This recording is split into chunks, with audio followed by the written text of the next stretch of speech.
And welcome back, fellow football fanatics. Just trying to fix something here really quickly. Okay, we're good. Can you all hear me?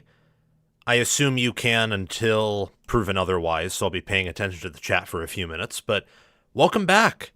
I'm just finishing up school here. Within a week, I will have graduated from the University of Michigan with a bachelor's in economics. Obviously, I prefer doing this to getting my degree, but I thought that since I had the opportunity to get a degree, that it would be a good thing to have.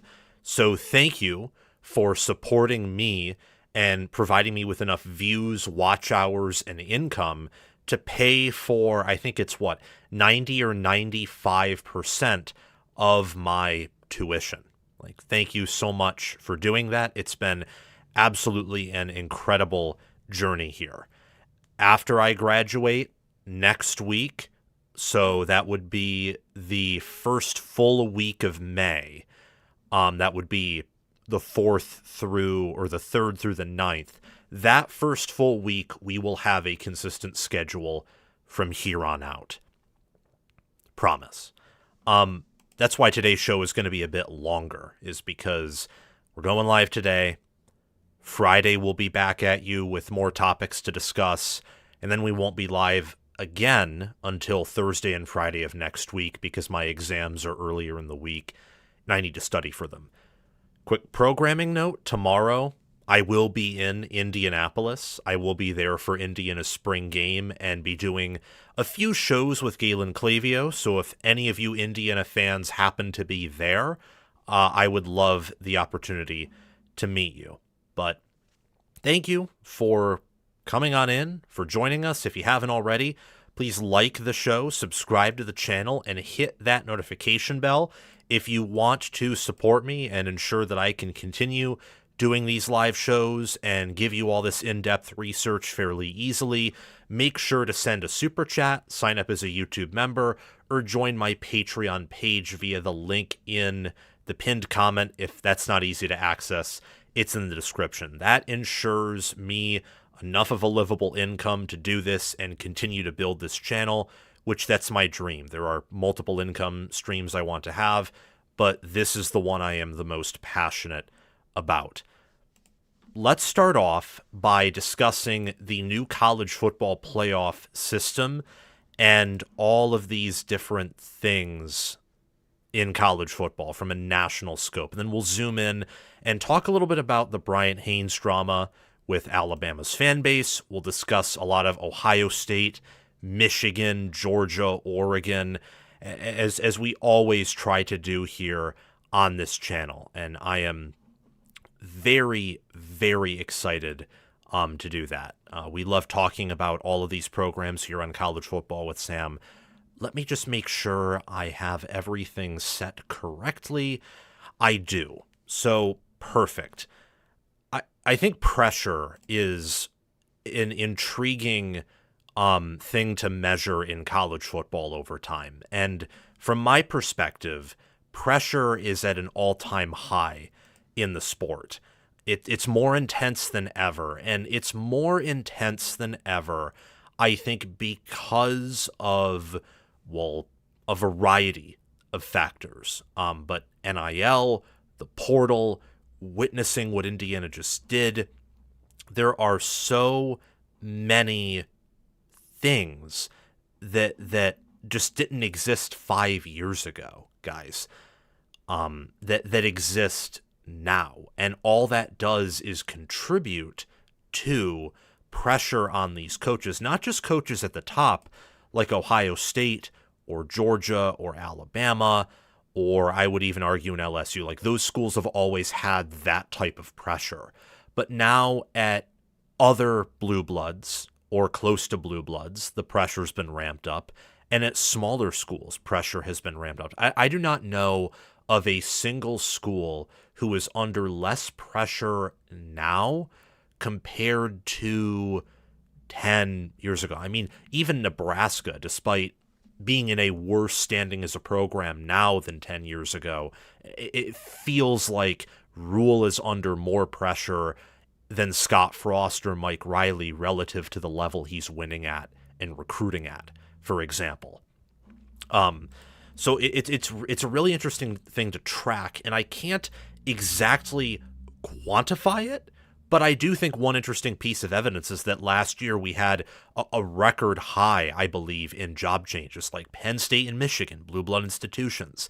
They had new head coaches. LSU, who's close to a blue blood, not there.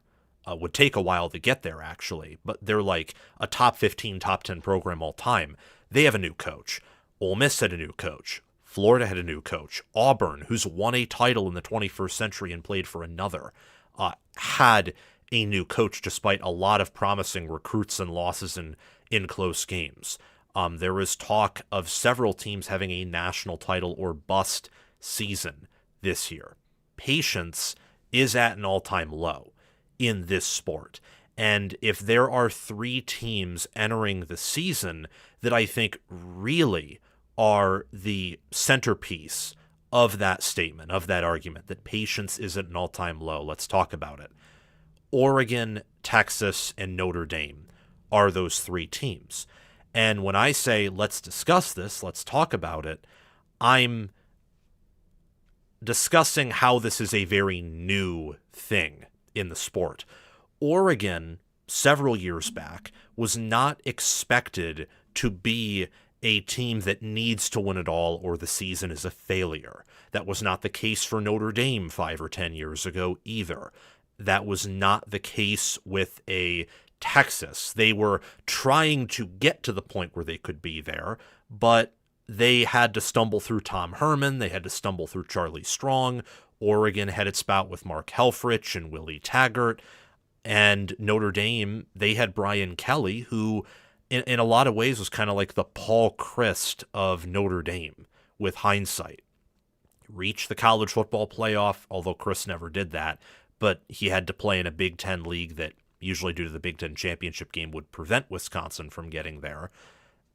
You know, you play a regular season schedule that usually isn't the toughest in college football. You win a lot there. You even have some impressive wins there, but then you get to the postseason and you falter. And that was the case really at best with your Oregons, Notre Dames, and Texases before today. Now, with what Indiana has done in the sport, there is this expectation of you have to win big because you have more resources than the Indiana Hoosiers do. The Indiana Hoosiers who finished first in FPI, first in FEI, first in S&P+.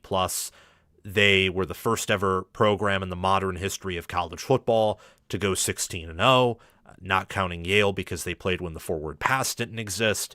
So if they can do it, why can't you do it? And as much of an argument as that is, and it's actually somewhat of a myopic one, because maybe Cignetti is just special, or maybe the circumstances that Indiana was in last year or is in outside of just them and their relationship with Cignetti could also be unique.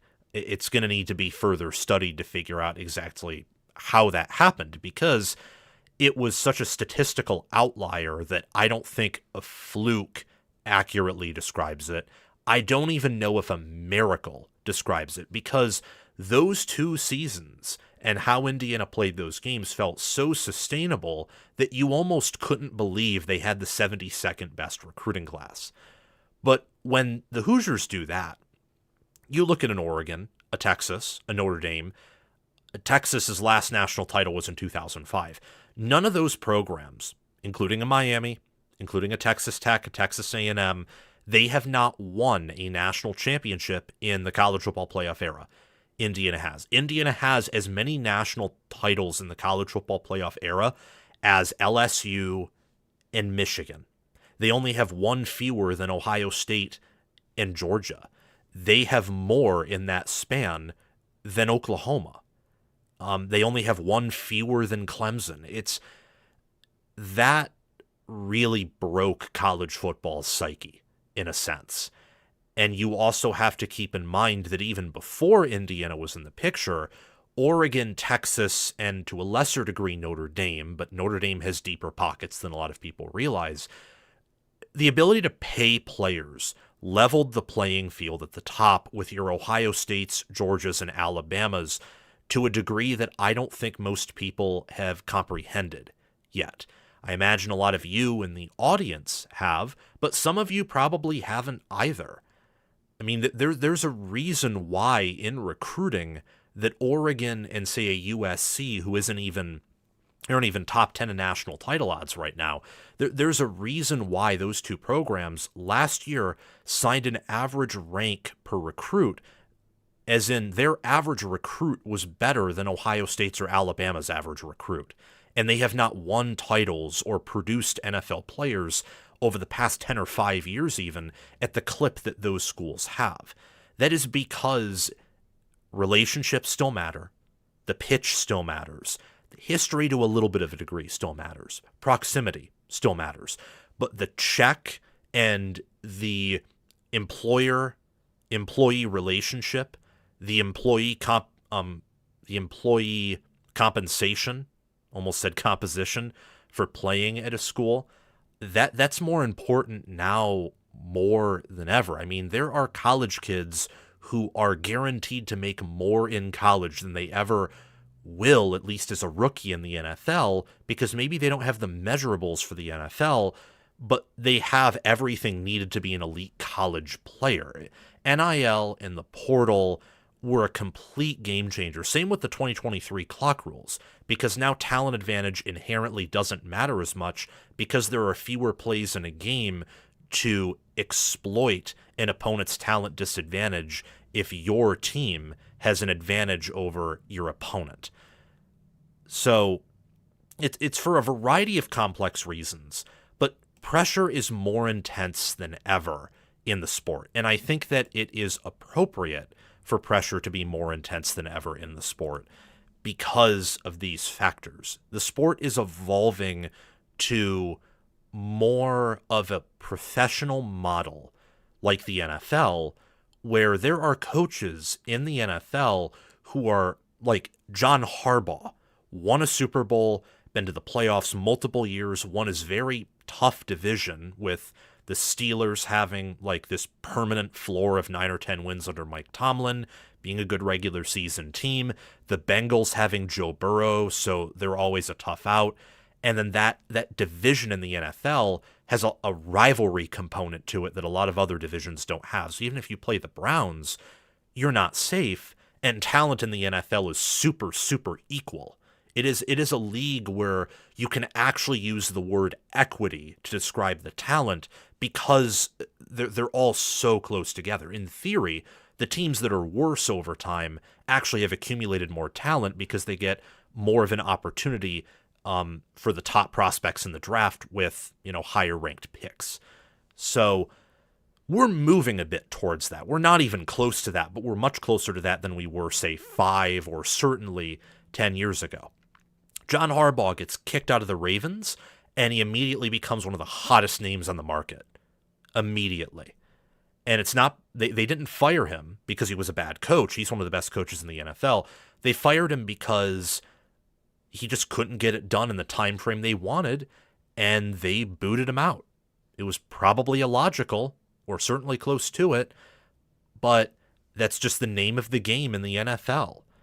Dan Campbell rebuilds the Lions and then misses the playoff 1 year after having 2 phenomenal seasons, and there's talk amongst Detroit radio hosts that, this thing could be heading towards dark places. This is what we're heading towards in college football, whether you like it or not.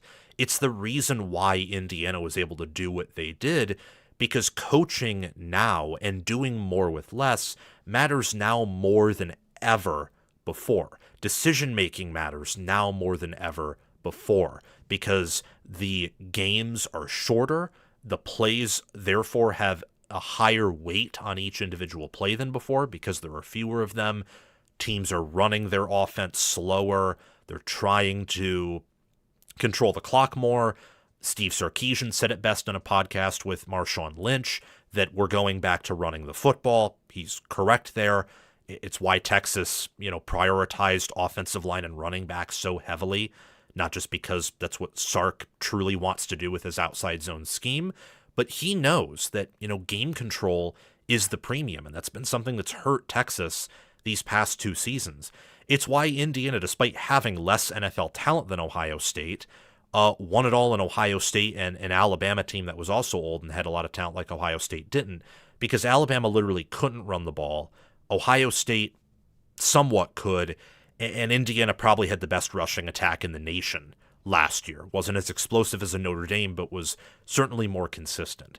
These changes, because a lot of them just have to do with more fundamental soundness and things you can control rather than things that you can't control, is why the pressure is ramping up. So if you're Oregon, if you're Texas, if you're Notre Dame, and these are the 3 teams who I think need to win it all for their season to be a success. If they don't, the season is a disappointment, or even worse, like a complete and utter failure / it's certainly a disaster if any of them, especially Notre Dame, misses the playoffs. That's what you're looking at here. They have more talent than Indiana in terms of high school recruiting. They usually are longer, bigger, and faster, their average player, from player like 1 to player 105. Now, obviously, your top 50 and top 30, top 40 players matter a whole lot more, because about half of your roster isn't going to play. But still, if you look at what's happened in recent memory and you look at where the game is going, if you're Notre Dame and you watch Indiana win it all while you missed the playoffs last year, you should feel the pressure to win it all. Like, if they can do it, we can do it. Oregon, who hasn't won a national title in its school history, this is a huge year for them after back-to-back seasons of getting pounded out of the playoff picture. Texas had no business missing the playoffs last year. None. Losing to a bad Florida team, having multiple mistakes in a game against Ohio State where they could have won, and they didn't, and then having superior players or a similar caliber of players to Georgia and getting punked and outcoached like that in Athens. They should be under pressure. And that's what, on one hand, is sad with college football, because we are undergoing changes and there are some aspects of the sport that we are losing as this becomes more professionalized. But on another hand, you also have to look at it and think, gosh, I hate whenever I do that. Hate whenever I do that. You also,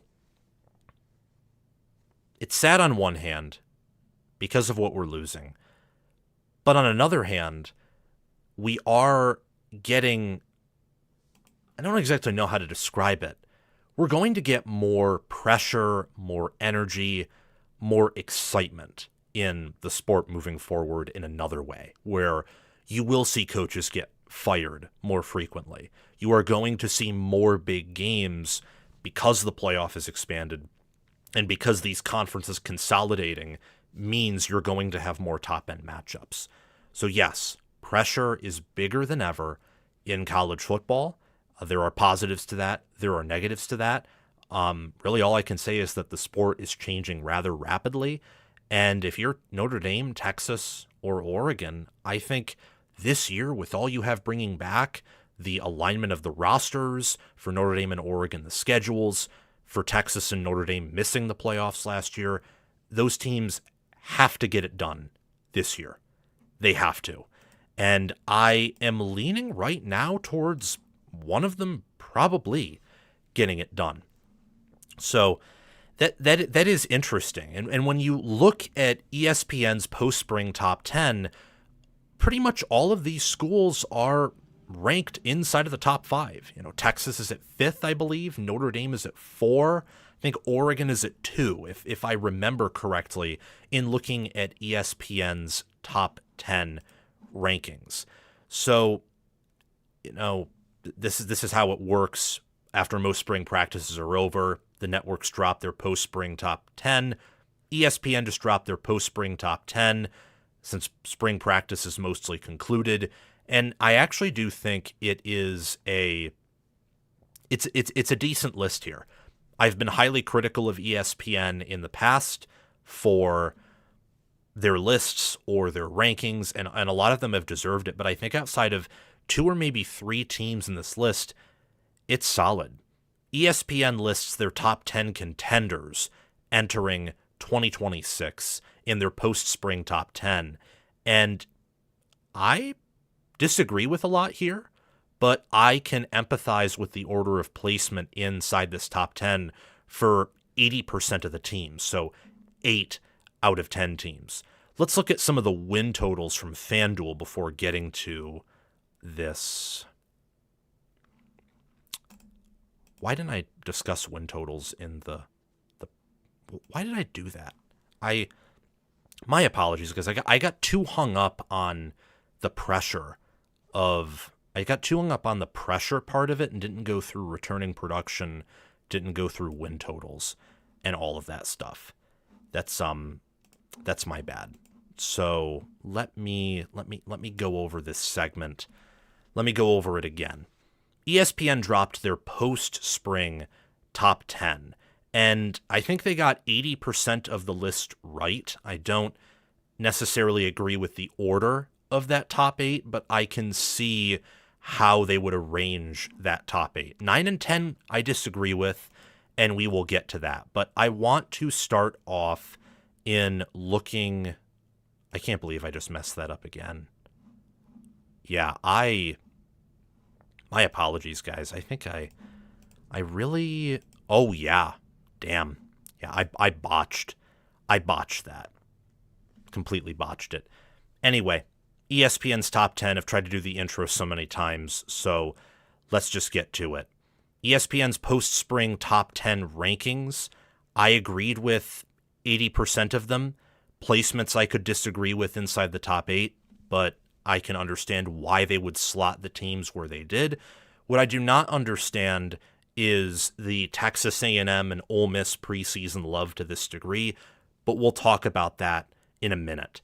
I want to start off by looking at the top 8 here and also reading a bit of what they say. So Ohio State's at 1, Oregon is at 2, Georgia is at 3, Notre Dame is at 4, and then you also have Texas at 5, you have Indiana at 6, Miami at 7, Texas Tech at 8.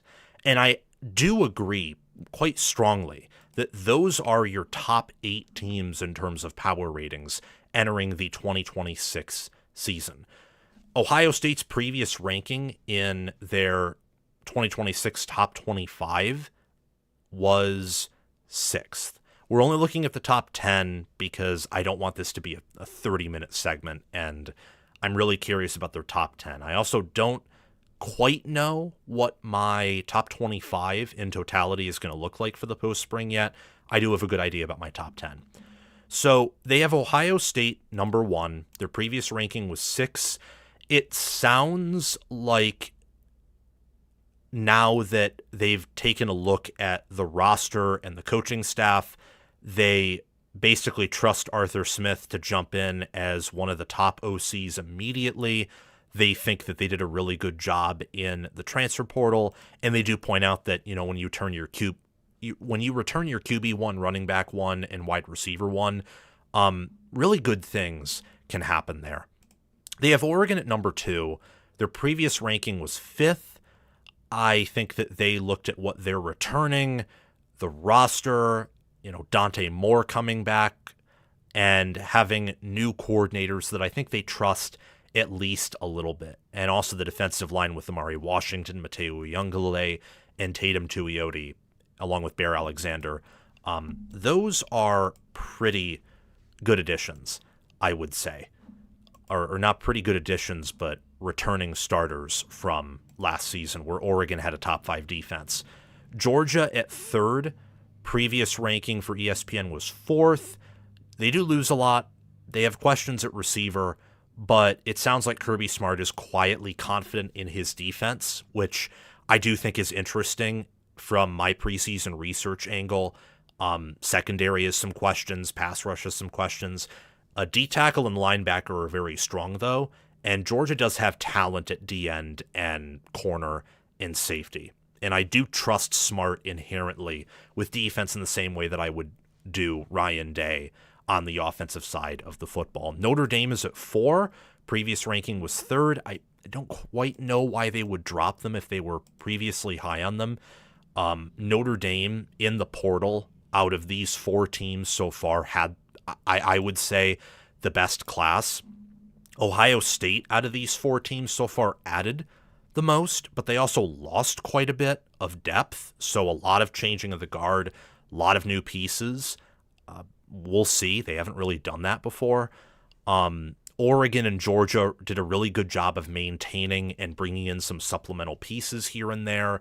For Notre Dame, they kind of followed the Oregon and Georgia strategy this year of keeping their roster together and getting supplemental adds in the portal to beef up their depth. And I do think they did that. Notre Dame last year obviously missed the college football playoff. There's a lot of pressure on this team to cash it in. They're a lock to make the playoffs. The question is, what do they do once they reach the postseason? Texas dropped from 2nd to 5th. This is an area where I would criticize ESPN here. And the reason why I would criticize them is Texas, if you had Texas that far above Ohio State to start the preseason, you can't now put them below. This is, of course, assuming ESPN did a lot of research then, which is a generous assumption, I would say. But that is interesting to me. Like, Ohio State 6th, way too early. You bump them up to 1st. Texas at 2nd, and you switch them down to 5th. Like, what research over spring tells you that, oh, we should change the distance between Ohio State and Texas by 10 and go from having Texas a good ways ahead of the Buckeyes to having the Buckeyes a good way ahead of the Longhorns? It's just interesting to me, especially when Texas, I think out of this group, probably had the highest quality portal class, bringing in Melvin Siani, Cam Coleman, Raleek Brown, Hollywood Smothers. It should be Sark's best offense ever at Texas, but people have also been saying that for a few years now. Indiana's at 6th in ESPN's spring top 25, and they were previously 1st. So Ohio State and Indiana switch places. And this is another instance where why would you switch teams that radically? Like, I understand it was very early, but in the spring even, you could get a good picture, or like very early spring, late winter, even early winter. You could get a good picture of these teams because there's no spring portal window.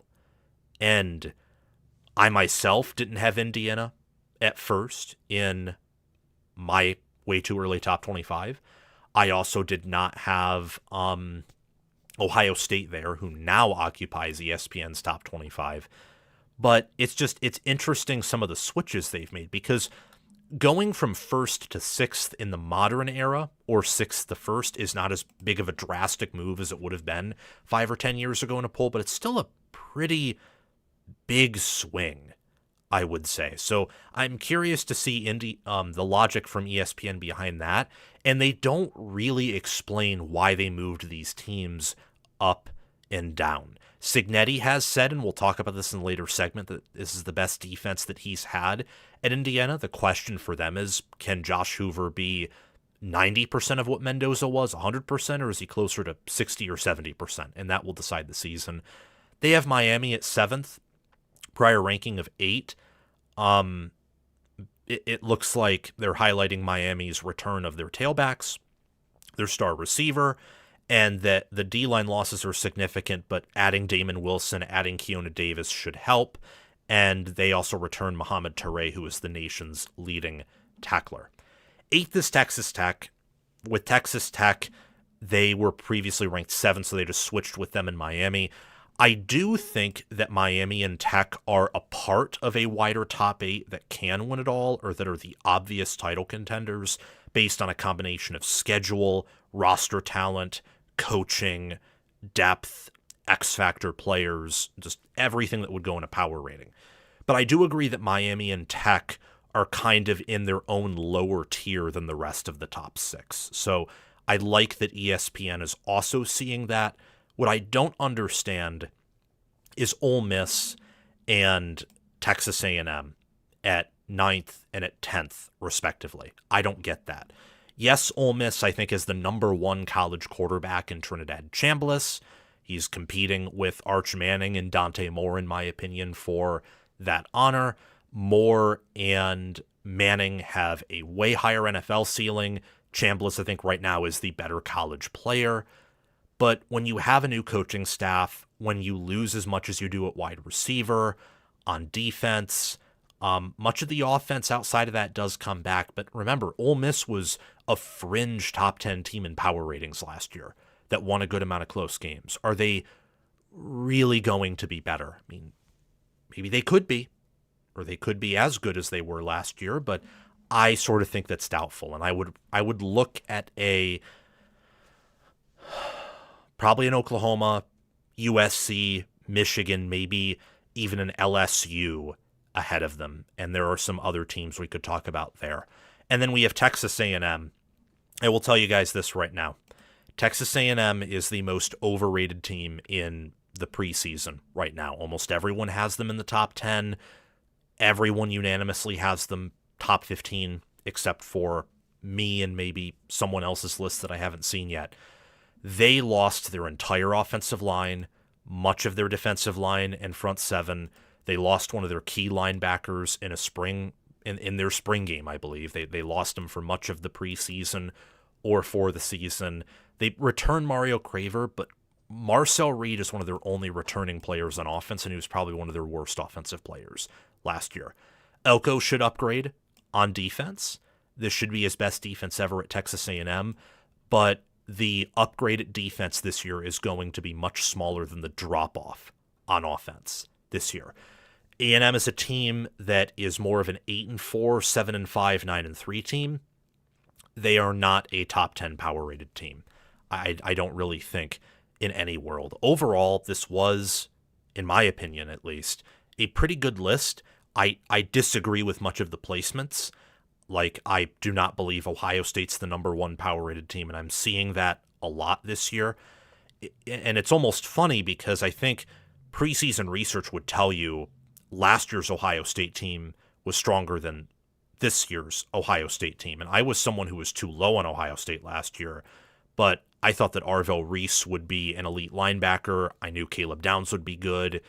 I knew Carnell Tate-Smith would be amazing. And I thought that Bo Jackson would at least be like an honorable mention all Big Ten running back. I was higher on him than some, evidently not high enough. And when I look at this roster preseason versus my thoughts on the roster preseason last year, they're not that different. If anything, this coming roster is a bit less talented. So why was everyone, myself included, sadly, too low on Ohio State this year? And what's so different and better about this team this year that networks are picking up on? It feels like maybe an overreaction to being too low on them last year. Indiana at 6th, I think they should be a bit higher than that. But again, much like Ohio State at 1, I disagree with it, but I can see why. It's the same thing with Georgia at 3rd, Oregon at 2nd, although if you're ranking Oregon 2nd, you may as well rank them number 1 with the roster they have. Notre Dame at 4th, I understand.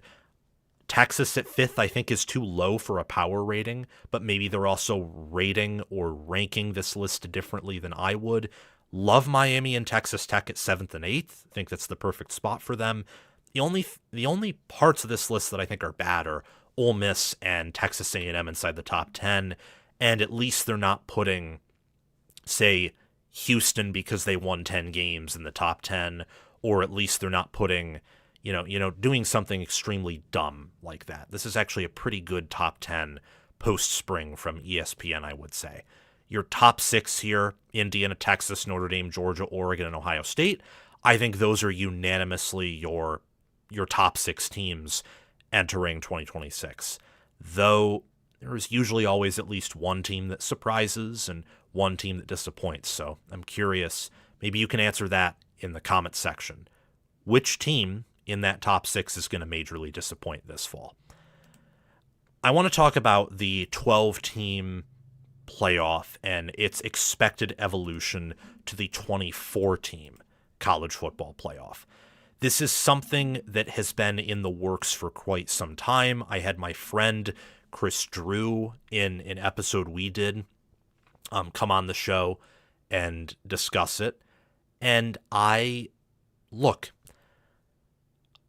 think that it's a bad idea, but we can't stop it.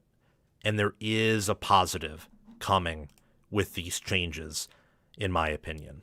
I don't like government intervention in college sports, by the way. I think that the government has to step in to save college football. It's just, it's stupid. It's not just stupid, it's lazy.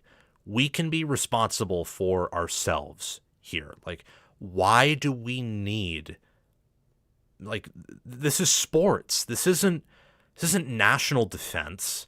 This isn't something that is well above all of our pay grade. This is entertainment. Why do we need a organization of people that should be working on far more important things than sports and entertainment to be involved in entertainment? Why do we need that?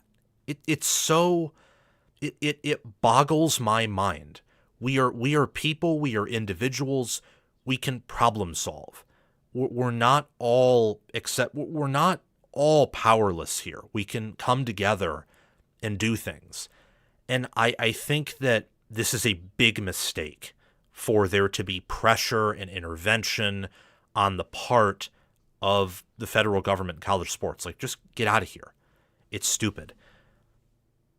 The 24-team college football playoff would be, I don't know if the right word is entertaining, disastrous. I think it's a combination of the two.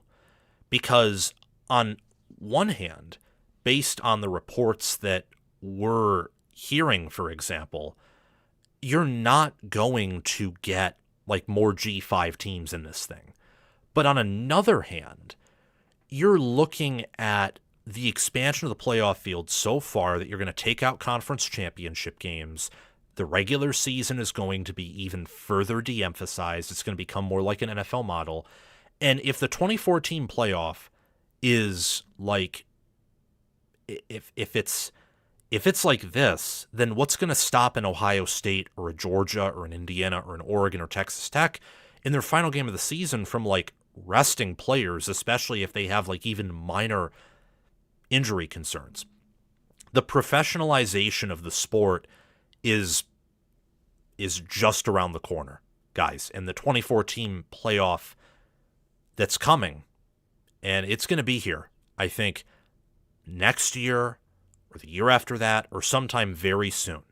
I would expect an announcement fairly shortly, within the next month, actually, based on what I'm hearing from Chris Drew, from my friend Immaculate on Twitter, who's a good follow for insider information in college football. We're going to be hearing news about this very quickly. Now, I might get that wrong. I might have been too early, or maybe it's coming even sooner than that. But this college football playoff that is at 12 teams now will be at 24 teams, or certainly be larger than 12 teams quickly. And I imagine there could be a conversation about a G5 playoff that, again, my friend Chris Drew, who is connected with a lot of people, he is trustworthy, love his content, love his stuff, he's an amazing person. He says that's coming, that conference championship games are about to be killed off, probably after this year. And I think that is sad. And I think that expanding this playoff beyond 16 teams is sad. We do not need to mimic the NFL entirely. We don't need to become NFL light. That's not what this needs to be. Now, in a sense, NFL light could actually be better for college football because you'd have fewer roster movement. You'd have enforceable contracts. There'd be less players transferring out. The sport would become more continuous and consistent in terms of the rosters you see year over year over year than they are now. And you'd actually have enforcement on NIL. You'd probably have a hard cap, etc. However, when I look at where we're heading, I don't think the people who have the most power in the sport, or the people driving things, or the people with the microphones, are going to stop this, or even talking about this in the correct manner. And what do I mean by that? Because I'm not a Josh Pate or a Joel Klatt yet. I only have 32,000 subscribers, but which, thank you, by the way, for making that possible. What I mean by this is what's going to stop Indiana, Oregon, Ohio State, Georgia, or whoever the top seeds are from not playing their players in some regular season games. This is also, this could, for example, it could incentivize tougher strength of schedule, especially in the non-con. It could, but more likely than not, because when your schedule's tougher and you got to play more reps and everything's more intense, you're getting hit harder, there's a higher probability for injuries. So if you're a team that wants to win it all, and now in a 24-team playoff, if you're Indiana, you got to go through 4 games instead of 3 like you did last year. Same with Ohio State, same with Georgia, same with Texas Tech. The teams that got buys. Now, seeds 5 through 8, they have to still go through 4 games like they won under the 12-team model. But then seeds 9 all the way up through 24 got to go through 5 games. Why would you schedule tough non-conference games? It just adds another big game you have to play in, another chance for injury, another chance where if you've landed on the correct side of close wins, you will now land on the wrong side. This is not fixing the issues that we have in college football. It's not going to. And this is what I hate about the current discussion in college football. There is very little action. There are little ground rules. There is drama. The sport is becoming centered around drama and not around rigid facts. Now, a little bit of drama is okay. A little bit of entertainment's okay. But I would like to see, action taken place to fix the portal or to fix NIL or to actually understand why, those 3 non-conference games per year now feel like preseason games or they feel like tune-up games rather than the 2000s when we had Ohio State play USC in a home-and-home series in 2008 and 2009. We had Ohio State do that with Texas in 2005 and 2006. We had Michigan play Notre Dame every year and then make trips out to Oregon or trips out to Washington in the 2000s, for example. We had Michigan State play Notre Dame every year, not just like this year and the following year after that, like two seasons in a decade. We had, even just very recently, Michigan play Texas, Ohio State play Texas, and we'll have that again this year.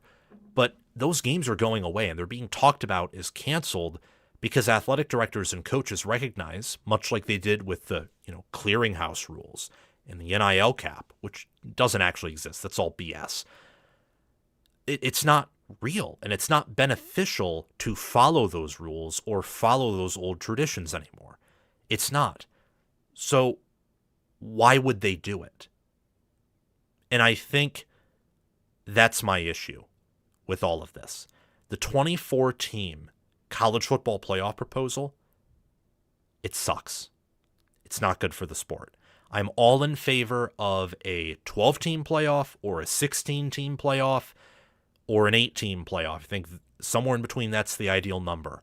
And you exclude the G5 and put them in their own playoff unless they're so good in metrics and so good in strength of schedule that they actually deserve to be in the big boy playoff.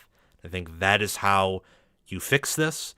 I think you incentivize strength of scheduling and strength of record more so than just wins and losses, which is what strength of record usually is. And you put such a premium on it that teams want to schedule big games. And the schedule and the strength of record, along with maybe power ratings as a bit of a tiebreaker, is what ends up mattering most. But that's not going to happen here because that doesn't bend the knee to big TV contracts, that doesn't bend the knee to current, higher ups in college football that for whatever reason think that the current way of going about things is good. It's frustrating and it's annoying. And as ticket prices go up, as the portal and NIL aren't fixed, as NIL prices continue to get out of control, and people try to what college football powers are trying to do right now is they are trying to make more money, and at the same time they are trying to go back to the old way of doing things while also making more money. And that just can't happen.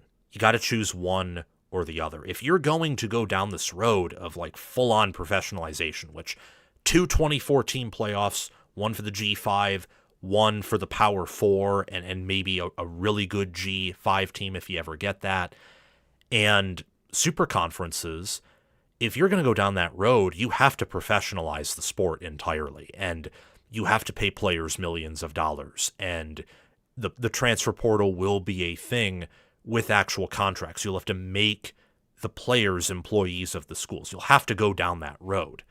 And if you don't, then you're going to get the $100 million roster or something very close to that, and there will be a very unequal spread of talent and of wins as much as the 2010s, but with the chaos on top of that, and that'll turn off fans. If you want to go back to how the old stuff was, which you can't, you cannot expand the playoffs. You can't treat the G5 like a feeder league, which is what it is right now. And you should get enforcement on this NIL stuff as soon as possible, because players are not going to want to make less than they did the year before. That doesn't happen in the NFL with maybe a rare exception. I think in the 2000s they restructured rookie deals or something to keep a price control, I think, if I remember correctly, on top end first round talent, but that's very rare, and that's going to be unpopular amongst a lot of players, especially since we haven't had contracts or enforceable contracts in college football before. So the decision makers have to choose where they're going to go with this, because if they go with the 2014 playoff, if they go with all these things while still trying to, we're going to sign the SCORE Act, or we want the NCAA to be what it used to be, or we're going to pretend these players are student athletes, well, what's going to happen is you're going to get a handful of uber wealthy schools, and they're not going to be traditional blue bloods, because I don't think any traditional blue blood outside of USC, Michigan, Ohio State, and Texas, which is about half of them, none of them even have the potential to spend at the level that Texas Tech, Oregon, Miami, and USC and Texas are. Those are your top 5 spenders right now. And while Michigan and Ohio State could have that potential, and maybe some other schools could too, what's going to happen likely is your most aggressive players are going to be spending the most amount of money. A lot of those aggressive players, because they haven't tasted greatness before, are going to be desperate and are going to outspend the traditionally larger fan bases, and there's going to be a huge churn in the order of things. The regular season is going to be disincentivized. College football is going to be dragged out for too long. So you're going to have burnout, and the sport just isn't going to be as good, and they're going to cap the potential for this sport to grow and blossom. If you want to lengthen the college football season, you got to fully professionalize everything. You got to make it tougher and, not have these preseason games or pretend that the G5 and P4 are similar. Just go all in on it. That's all I'm trying to say. But now we have some other things to talk about. We've talked about these topics for long enough.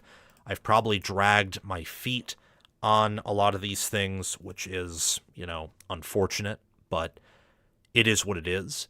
I do want to discuss some breakout players on Indiana's defense now. So we talked about the national stuff for the show. That's done. That's over with now. Want to move on to some more team-specific endeavors. And by that, I think the best place to start out with, I'm a bit warm up here with all these lights on me. So just unzipping my cover here.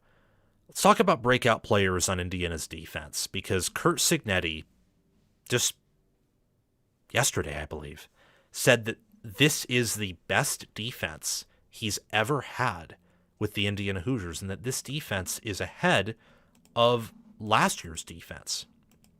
And I think that's pretty incredible, given that, look, last year's defense wasn't quite Ohio State or Texas Tech good in points per play allowed. Ohio State and Texas Tech were 0.175 points per play allowed caliber defenses, which those are like generational. Indiana's allowed 0.21 points per play. Now, to be fair, part of that is because Indiana played much tougher schedules in totality than Tech and Ohio State did. They also played in more games against higher-end opponents. You get the point. But Indiana's defense last year was among the best in the country. Tech, Ohio State, and Indiana, they had the best defenses in college football by quite a bit last year. And then you probably, slot in Oregon at fourth right there, but they're a good bit behind third. Third is closer to one than it is to fourth. It's amazing to think that this Indiana defense could be better than last year's. And my preseason research backs this up. Curt Cignetti, Hoosiers defense even better, has more depth. That's what Adam Rittenberg writes after talking with Curt Cignetti, who has overseen a defense-dominated spring. Indiana does lose D'Angelo Pons. They lose Aiden Fisher. They lose Michael Kamara, Stephen Daly, Kellen Wyatt. They lose a lot, and I don't want to discount Devin Boykin, Lewis Moore either, or some other players that I may be forgetting. But they lost a good chunk, but they also brought in, I think, the best portal class in terms of players on the defensive side of the football. And I'm going to tell you, some transfers, some younger players who are now maybe upperclassmen this year, have more experience, that are going to break out for 2026. I agree with Cignetti's assessment based on my preseason research that this will be his best defense. Last year's Indiana defense, with a top 10 strength of schedule, allowed 0.1 or 0.1 points per play would be the best defense of all time with that schedule. 0.21 points per play allowed. They were third only behind Texas Tech and Ohio State, who allowed 0.177 and 0.175 points per play respectively.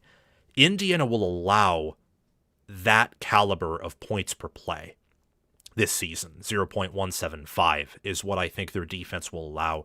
And that is factoring in my expectation that Indiana is going to make the college football playoff, potentially go to Indy again, and at least make some type of playoff run. Let's start off by talking about the defensive line for Indiana. Toby Osunsanmi is going to be one of the best defensive ends in college football this year. He had 20 total tackles, 14 pressures, 4 sacks, 6 tackles for loss. And he is probably the twitchiest player in this defensive end group. I love Joshua Burnham, Chidi Obiizor, Daniel Ndukwe. We'll talk about them too.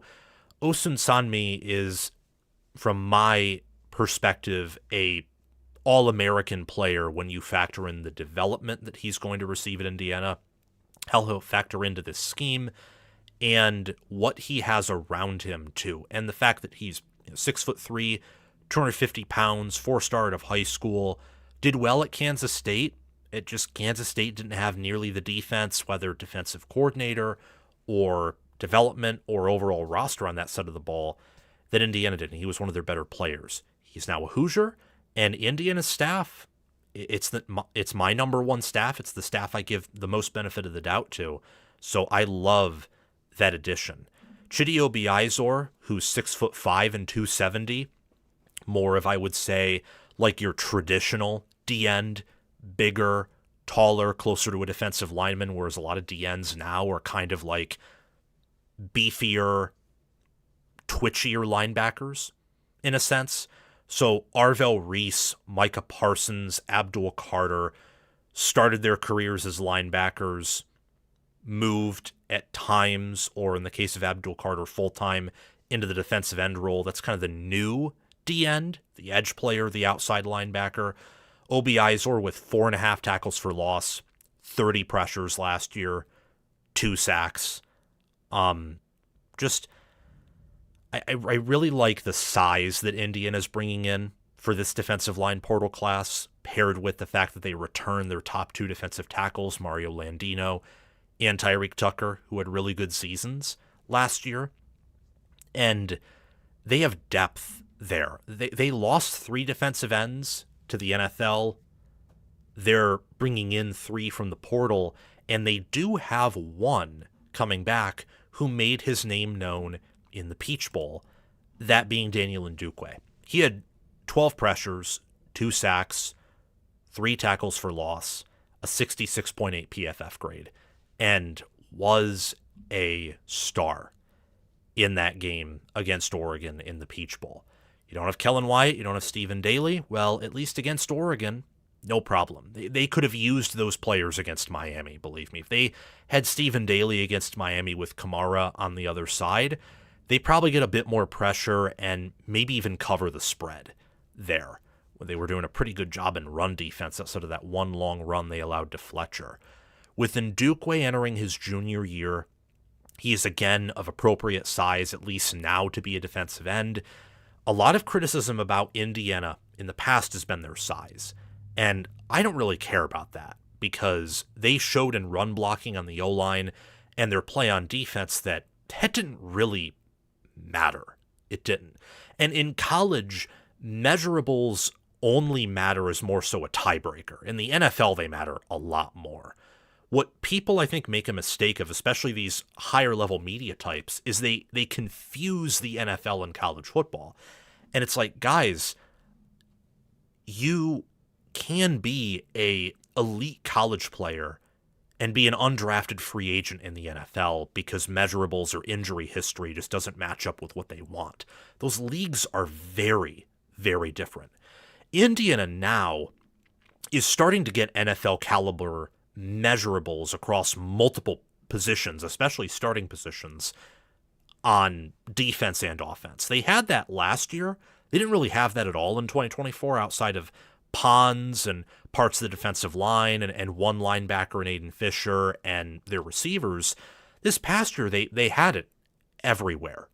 And now they're only getting better in those areas. And I think that the emergence of Ndukwe and bringing in Obiizor Osunsanmi and Joshua Burnham, who again, 6'4", in that 250-pound range, had 19 pressures last year, 3 sacks, 6 tackles for loss. He was in the rotation at Notre Dame.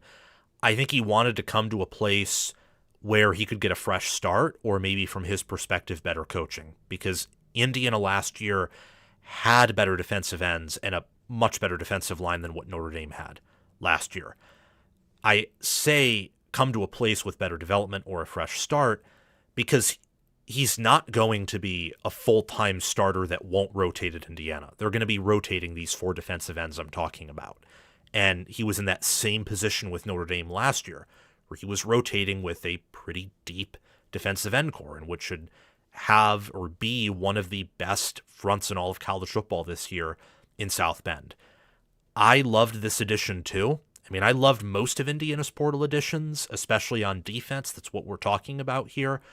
When I look at these DNs, plus Landino and Tucker at D-tackle, and also in addition to Joe Higeli, I think that's how you say his name, or maybe Higel, or I don't exactly know how to pronounce his name. Sorry. With 2.5 sacks, 12 pressures, and 6'3" above 300 pounds, you're looking at a D-line that can rotate.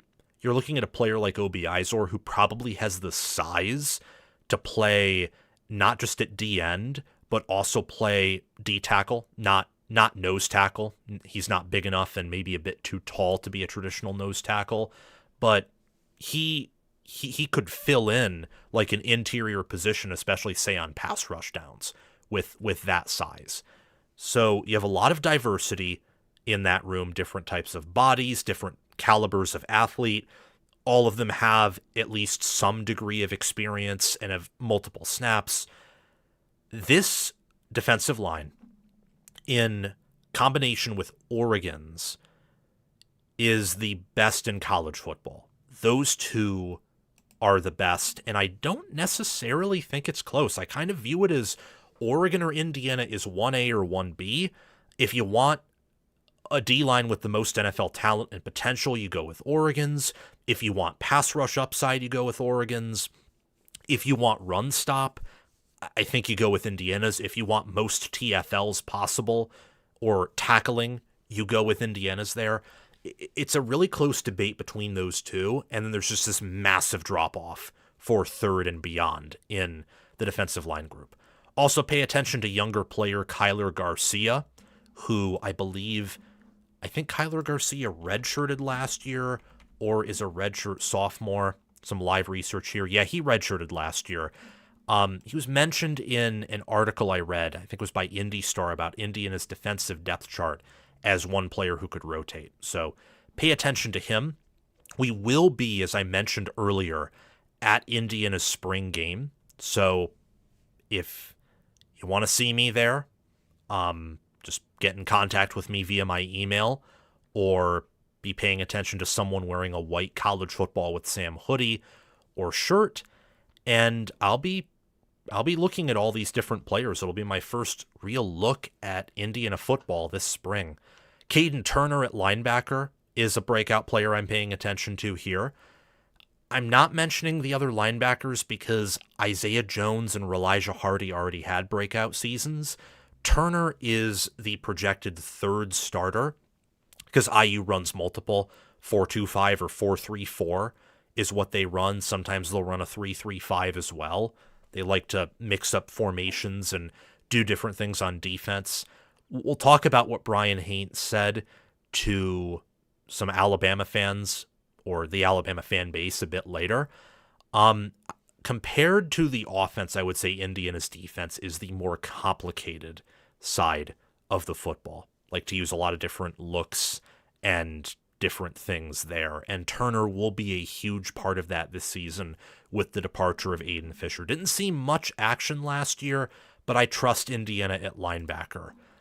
Preston Zachman at safety transfers in from Wisconsin. Nearly an 80 PFF grade before he got hurt. Had 2 interceptions, 5 solo tackles, 2 assisted tackles, 7 total tackles.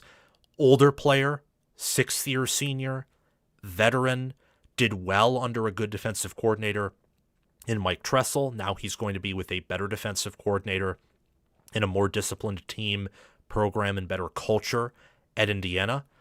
I would expect big things of him this year as long as he can stay healthy. He was completely healthy in 2024, had a bad injury last year.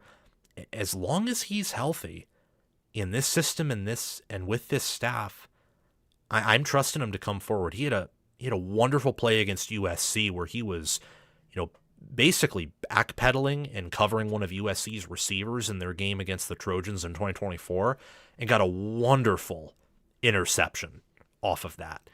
He has good instincts, keeps his eye on the ball, great tackler, loves to hit hard. He is a example of, like I said earlier, he won't be picked any higher than day 3 in the NFL, but he has the potential to be an elite college player. AJ Harris has the potential to be an elite NFL player. Has better measurables, isn't quite as old, was very talented out of high school, played a bit with Georgia in 2023.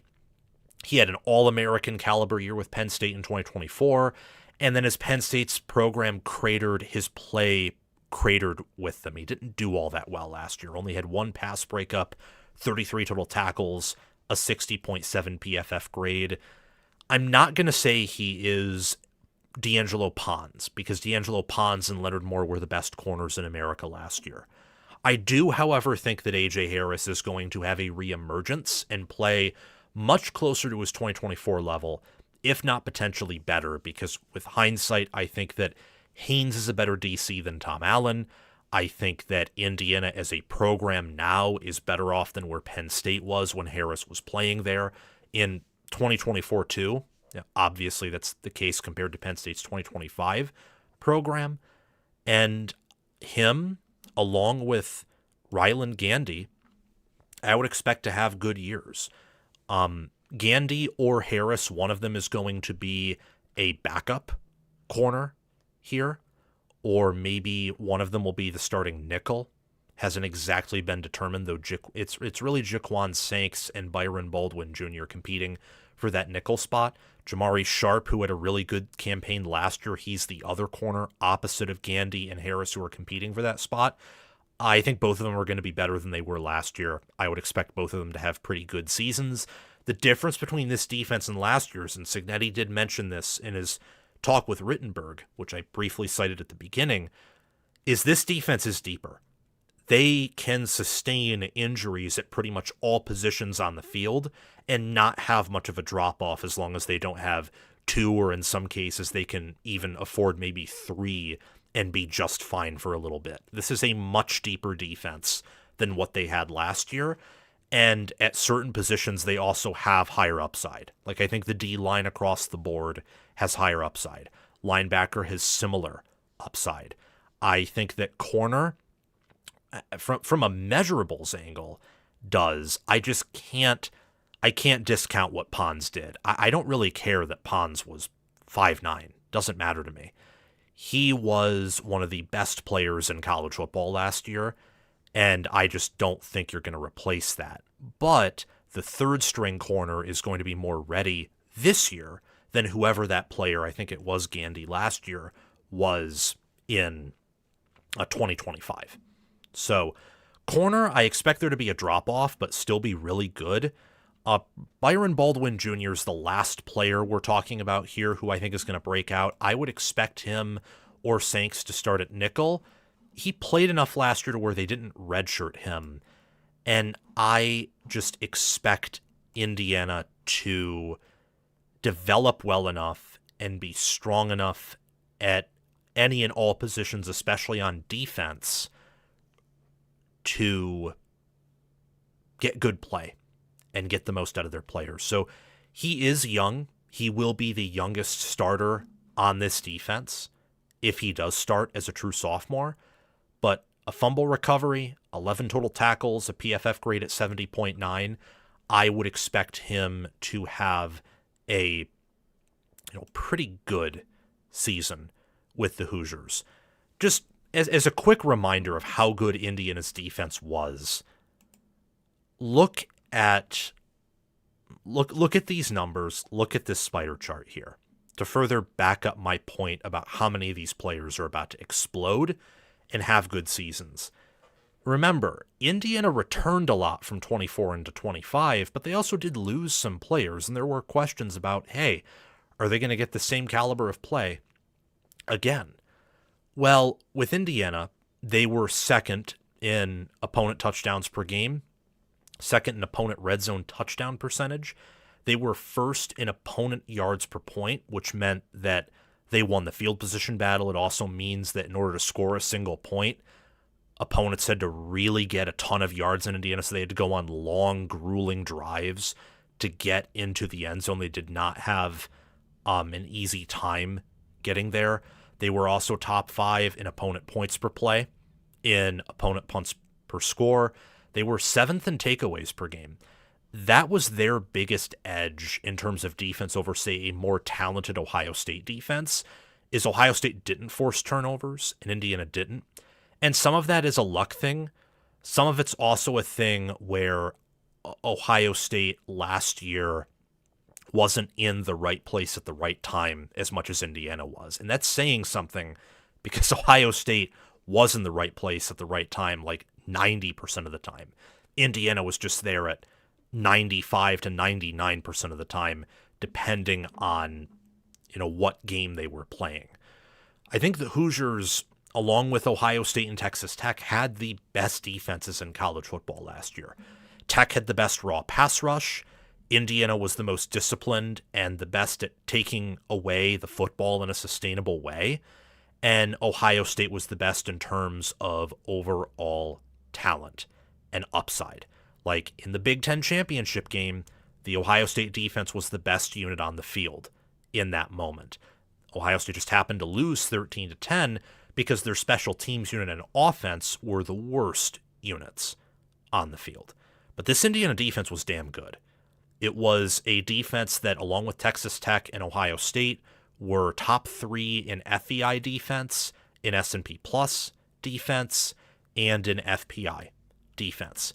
And when you look at some more metrics here, just metrics for the overall team to back up my opinion of why you should trust Indiana's staff with their portal evals and with their development. Because, I mean, look at all these metrics. They did all those things, highlighted in green, top 5 across the board, pretty much, with the 72nd recruiting roster. But defensively, 3rd in FEI, 2nd S&P+, 2nd in efficiency. And there were some areas like EPA per play, pass, or rush that weren't perfect. A lot of that had to do with the fact that occasionally when they weren't in the right place at the right time, they did give up an explosive. So they gave up an explosive pass to Jeremiah Smith in the Big Ten championship game.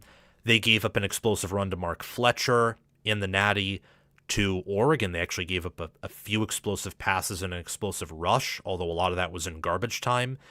And they had some, things surrendered against Oregon in the regular season. Against Illinois, they had that one touchdown allowed on a busted coverage, for example.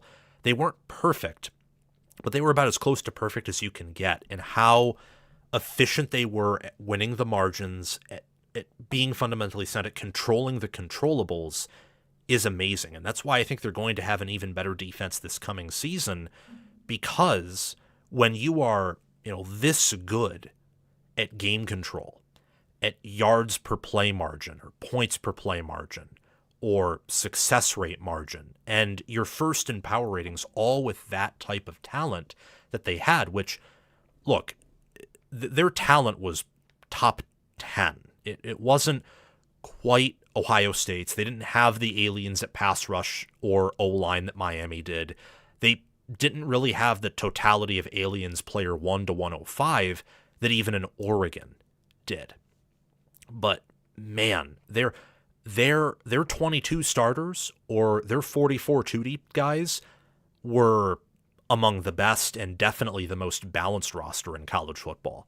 And why I love Indiana's defense so much and agree with what Signetti said is my research is saying, look, they've been fundamentally sound for 2 years in a row.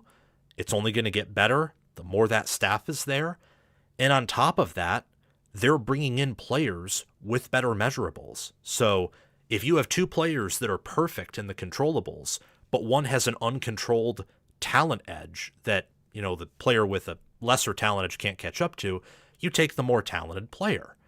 And Indiana's now slowly doing it. They're only going to get more talented from here on out. And while on offense, they have a lot of guys to replace, where I just don't know if Hoover is going to be as clutch as Mendoza. I don't know if the wide receiver group is going to reload after losing 3 of their, top 4 guys. I don't know what they're going to do at tight end, for example.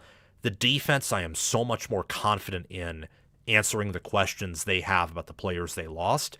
And I think you're going to see this defense take a pretty sizable and noticeable leap from 2025 to 2026.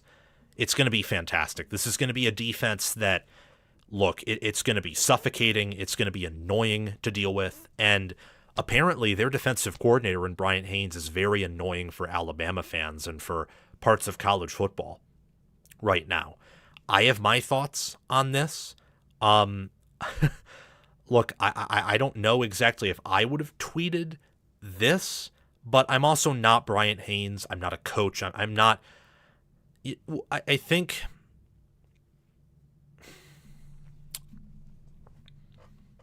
people have to understand that competitors think a different way than the rest of us do.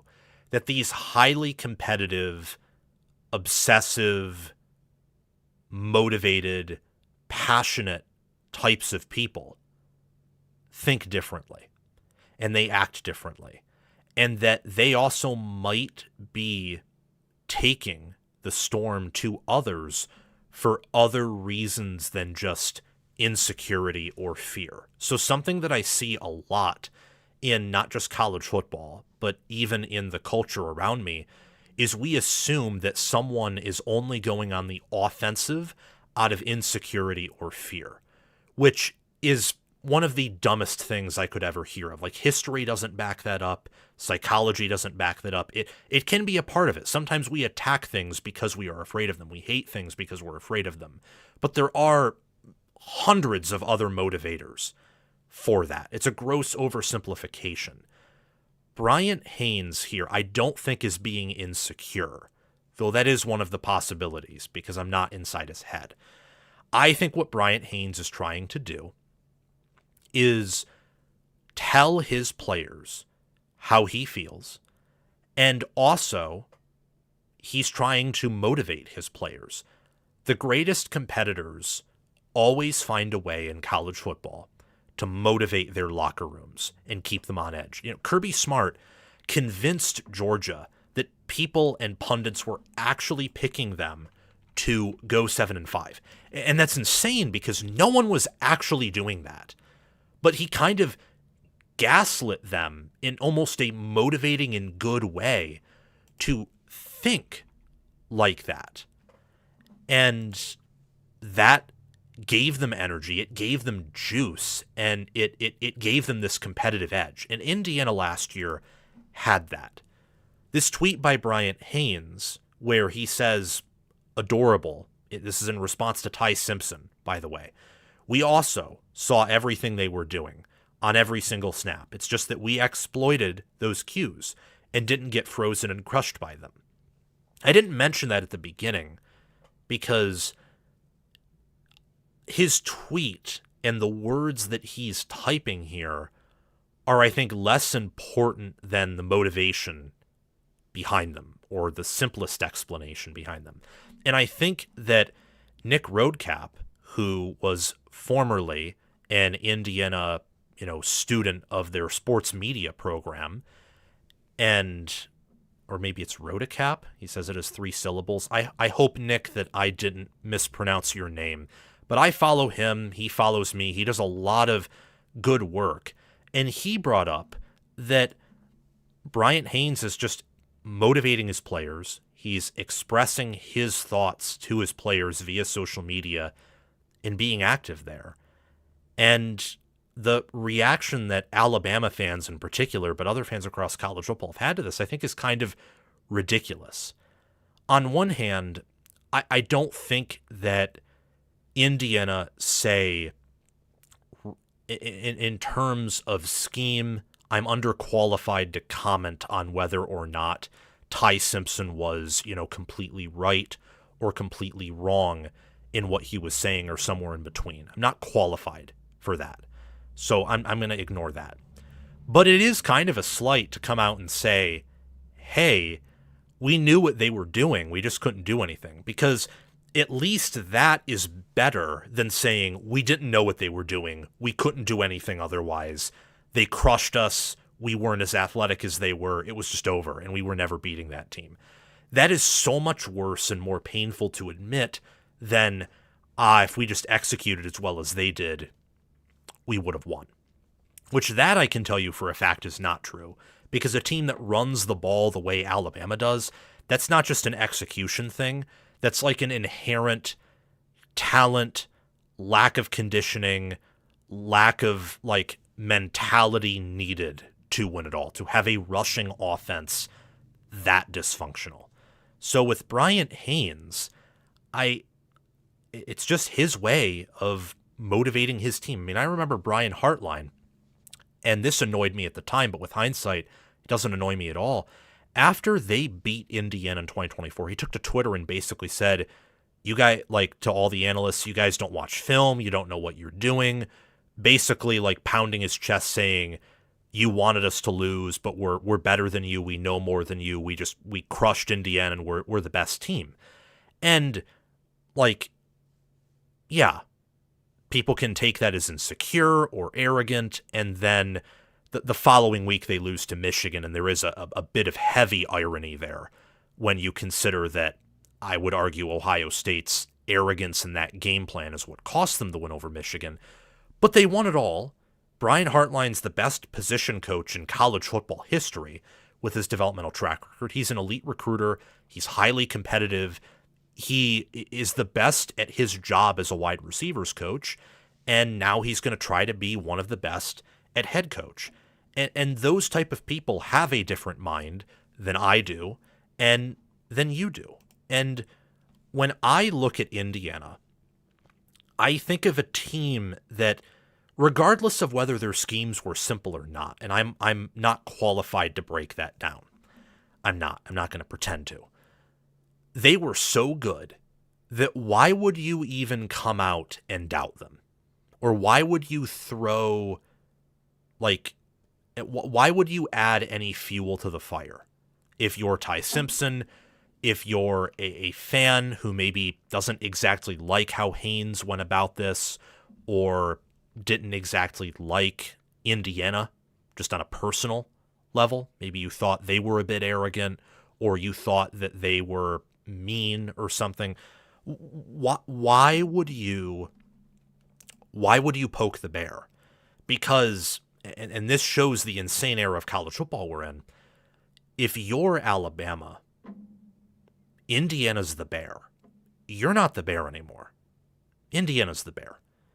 And you're poking them. This team was doubted all of last year, and now what? You're trying to feed them more doubt as they get more talented, and you're getting less talented? That doesn't make sense. And I don't think Ty Simpson is this delusional person. He probably didn't even mean it as a slight.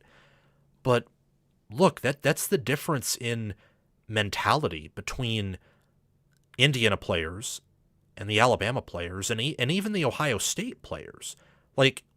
He was on Caleb Downs' podcast, and I didn't hear Caleb Downs say anything that could have been taken as a shot against Indiana. I think actually he said in around the part where that clip was taken, he said, they were just so good, and I thought they were going to beat Alabama based on how they played us.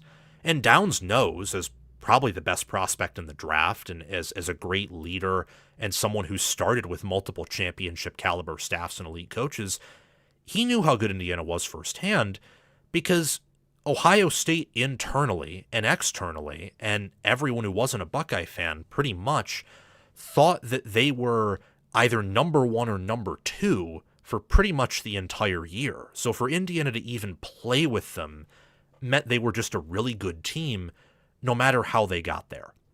And I think that's the point that should be made, and that you could even say maybe Bryant Haines was trying to make. Why comment that? Why get angry at someone criticizing that comment about Indiana just being really simple and, we knew what they're doing, we just couldn't stop it? The reaction, as Josh Pate said, was like Bryant Haynes killed someone. And he didn't. He just got Alabama fans and a lot of other fans angry. And it's kind of like, if you're at the top of the sport, you can talk. Ohio State after 2024 could talk. Indiana can talk now. Michigan could talk the year before. Georgia could talk for the 2-year span before Michigan won it all. That's how this works in the sport. And Indiana was the most well-rounded team, the best team, the highest achieving and most efficient team in college football last year. And even if what they run is extremely simple, let's say Simpson was completely correct there as a hypothetical, it doesn't matter. They won it all with the 72nd talent roster, and they made Alabama look like Austin Peay. It genuinely, Indiana played a worse game against Alabama, for my money's worth, than they did against Oregon. And they made Alabama look pathetic. Alabama's entire lines of scrimmage in that game looked fat and immobile, and they couldn't play for a full 4 quarters. They looked weaker. They were slower. I mean, Charlie Becker made all of Alabama's defensive backs look slow. Same with Omar Cooper. Same with Elijah Surratt. And that's insane. Now, a lot of that has to do with strength and conditioning. Even more of that has to do with position coaches. And that also has to do with, the head man, Curt Cignetti. But I when seeing these people criticize Indiana now it's coming out. Indiana is now receiving the levels of vitriol that people have had for previous champions, whether Ohio State or Michigan or Georgia. And I said this in the playoff run, like Indiana now, with how they're dominating and how they're winning, people are going to start to dislike them more than like them. Last year was the final year of Cignetti's Indiana being a cute Cinderella story, because no one likes the person on top, especially in a country and culture like ours that loves the underdog to like a degree that I don't know if any other culture does. We love the underdog. We love the Cinderella story. In Indiana, with the way that they were winning and how they were executing, and the fact they're 27-2, and they don't have many close wins. They have some, but they don't have a whole lot of them. What they've done is largely sustainable outside of that talent part. And I think at this point, they're just the exception to the rule. It's not what they're doing isn't sustainable. They just have an exception to the rule that other teams don't. They're now a power, and powers here get hated. Like Ohio State, like Georgia, like Michigan before Jim Harbaugh left, and then Sharon Moore kind of brought that program down. They're going to be discredited. And for Indiana fans, or for other college football fans, I would say for Indiana, get used to it and embrace it and use it to feed you like Ohio State and Georgia do, or Alabama used to, Michigan used to, for Clemson used to. And for other college football fans, just don't do this. Don't doubt Indiana or don't hate Indiana, because I'm telling you as someone who's backed them, but I'm not a fan of Indiana. I picked Oregon last year to beat them, even though I picked Indiana to cover. What Indiana is doing is not it's not a fluke in any way, shape, or form. What they've done is just transformed the sport and found new strategies and emphasized new techniques and ideas to a point where they can disobey the blue chip ratio. That's what they've done. Recruiting is only a part of the battle, especially in a world where there are fewer plays per game and teams at the top can't stack talent or even develop it in the same way they could due to the portal, taking pieces out from under every team pretty much every preseason. The world works differently now. And I don't think you will see another program outside of Indiana probably win it all in the future with a BCR below 50%, though maybe a Texas Tech could with some of the moves they're making, or some other team that I don't quite know of yet. But what Indiana did is they went from having one of the poorest developmental staffs and discipline staffs in terms of tackling, in terms of football fundamentals from Tom Allen, to the best in Cignetti. And they make sure that they have mature players. Usually that means they're older, but occasionally that means like you can bring in a D'Angelo Pons, who was a true sophomore in Indiana in 2024, and he's one of the best corners in college football. You can have Charlie Becker, who was an underclassman last year, really step up. They care about maturity, discipline, and having a strong skull, a thick skull, and a brain that is capable of executing at a high level, that has confidence, that has intelligence. They recognize that talent is actually in a very large supply. It is. You can find talent everywhere, almost everywhere. What is in a shorter supply, in a world with more distractions, in a world where you don't have to work as hard to get money because you're paid in college now, not just only in the NFL, that the proper winning mentality is now in a shorter supply than it ever has been before. I mean, just look at this. Like, look at the defensive performance that Indiana put on last year and how fantastic they were in defending the pass, the run, making you work for every play, their sack percentage. Remember all the film that you've watched with Indiana. I remember what I've watched against Oregon twice, what they did to Alabama, what they did to Ohio State in the Big Ten championship game. I mean, they had an elite defense last year that Haynes ran. And I don't care if it was simple or not. I happen to think that I don't know if it was the most complex thing in the world, but they changed formations enough, used different personnel enough, called a lot of different types of zone enough, and disguised it well enough to where I think saying, oh, we knew everything that they were doing probably is cope on the part of Ty Simpson. I don't know. That's the difference between what Indiana was last year and what Alabama was. Indiana squeezed every drop of talent they had from last year's team. Alabama did not. Not even close. Like, that offensive line, for it to be that bad, is an indictment on the coaching staff. For Ryan Williams to take that big of a step back probably indicates something wrong mentally or physically in the conditioning part of Alabama's program.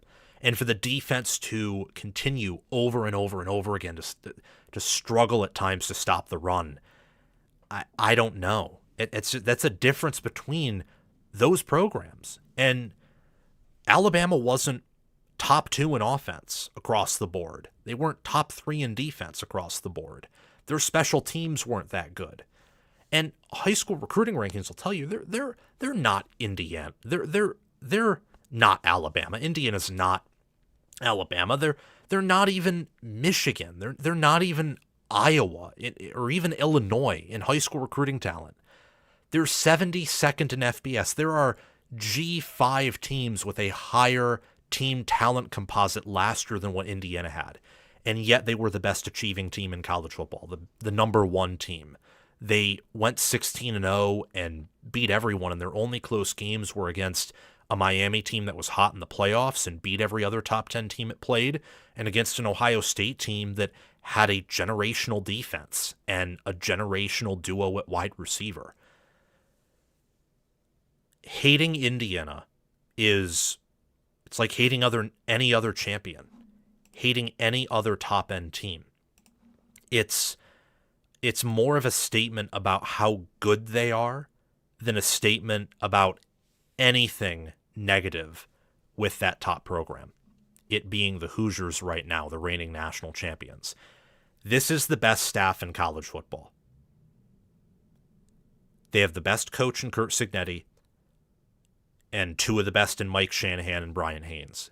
And more importantly than them, I should bring up their support staff more, but that's for a specific Indiana preview or maybe a video just diving deep into Indiana staff specifically. They have the best support staff in college football. Like, those position coaches, to turn Charlie Becker into an NFL receiver who is has 4.3 speed, is faster than Cam Coleman. To turn him into that's development from the position coaches in the strength and conditioning program. For that offensive line to be better in run blocking than any of their Big Ten counterparts, Ohio State, Oregon, Iowa, Michigan, that's insanity. That shouldn't be possible, and yet it is. And the only explanation, because we've seen a sample size of 29 games of this staff, the only explanation is that their staff is just that good. So I don't want to hear any criticisms about this staff. I don't want to hear it. Don't. It's very similar with Georgia's staff.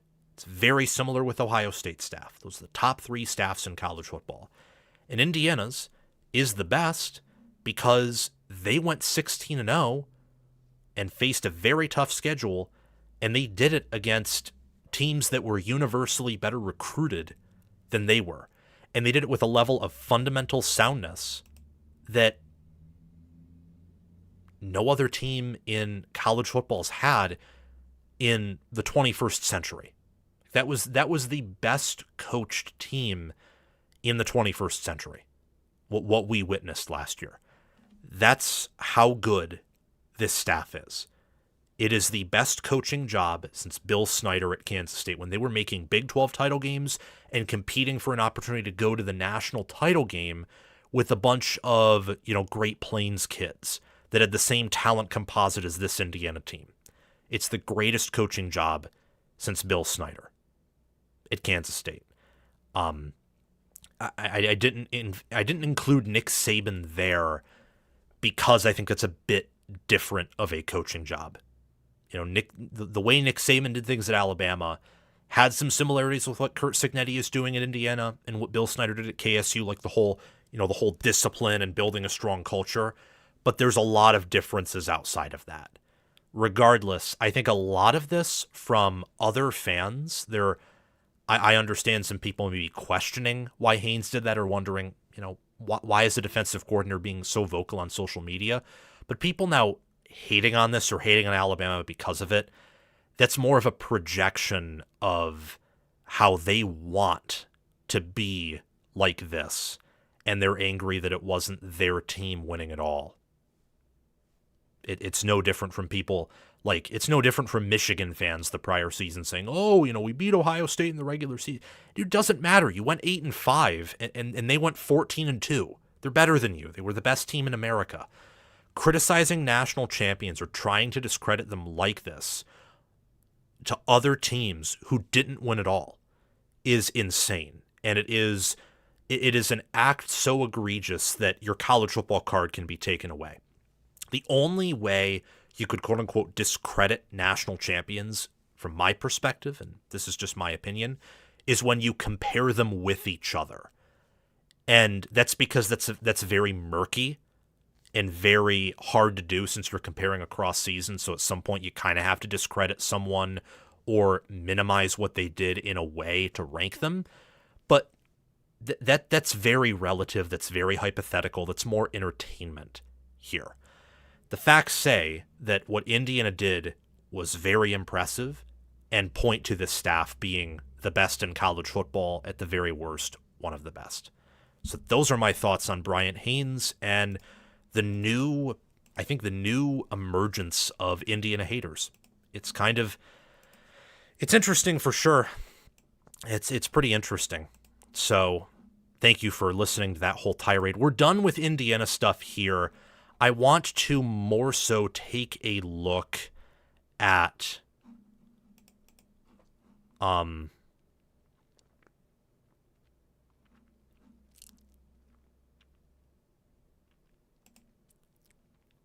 sorry for the pause here. Let's take a quick break, and I'll be right back. It'll just be a 5-minute break just for me to get some water. Need to think about some things for a minute.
All right. Thank you for your patience, everyone. I think I had to take a little bit of a breather there and get some water. Also had to take off that cover. It gets hot upstairs. That's where my studio is. It gets pretty hot starting in the spring and especially summer. So,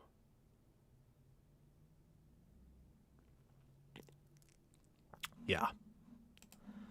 So thank you for the patience. You need to do a Big 10 through 18 video and summarize the bottom of the conference, maybe crown an informal best of the rest champ. I'll think about that.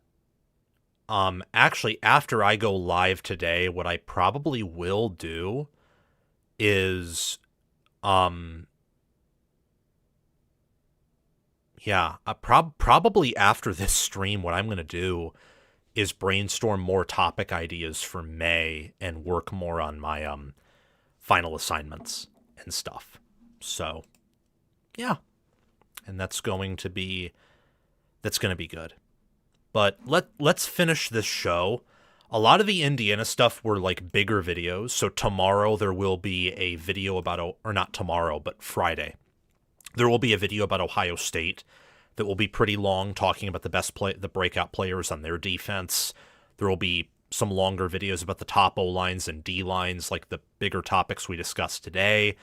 And there should be one about Oregon, maybe one about Texas too. There will be some pretty good-sized videos to discuss. I want to now talk about, as I said I was going to do last week, but then pushed it back, why I still think Ohio State is the number one program in college football.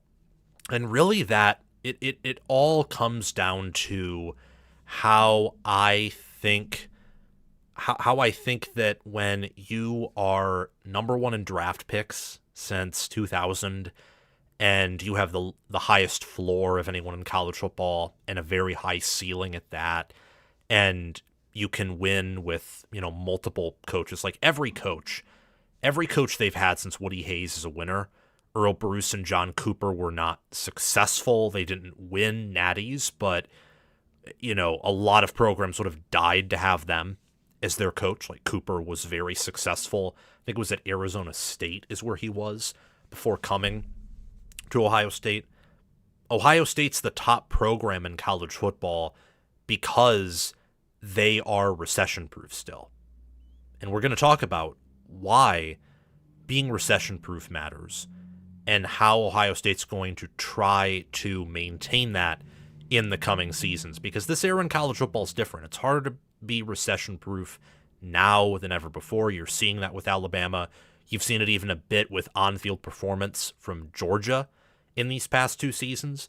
But why I graded Ohio State in my top 15 programs as of the 2026 preseason video as the number one program is because Day, ever since 2022, has fielded teams that I think are top two. And in some instances, they were not number two in that top two. They were number one. They're the top program in college football.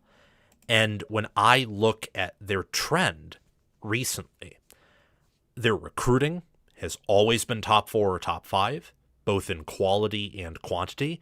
And after some worries, including from myself, that maybe this 2026 recruiting class could be different, they ended up finishing pretty strong. And that speaks highly to that staff and the fact that they continue to adapt as college football changes.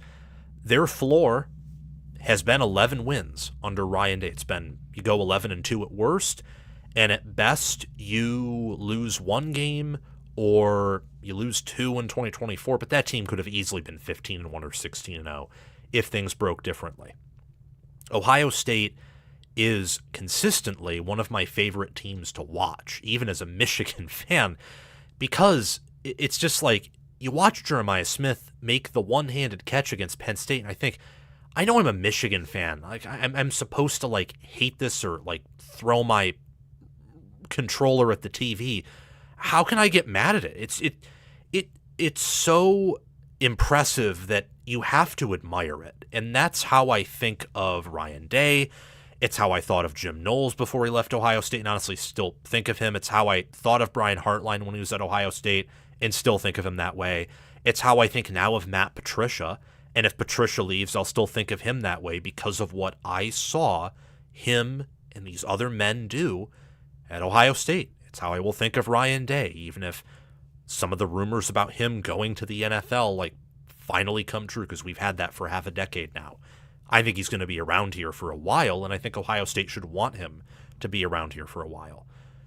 Ohio State is trying to be more portal friendly and get some more experienced players compared to their prior teams, though last year's team was actually pretty experienced, even though they didn't return a lot of starters. They had a lot of guys in their final year of college who were first-round NFL picks, like McDonald, Reese, Styles, Downs, Carnell Tate. But they're trying to adapt in this new era.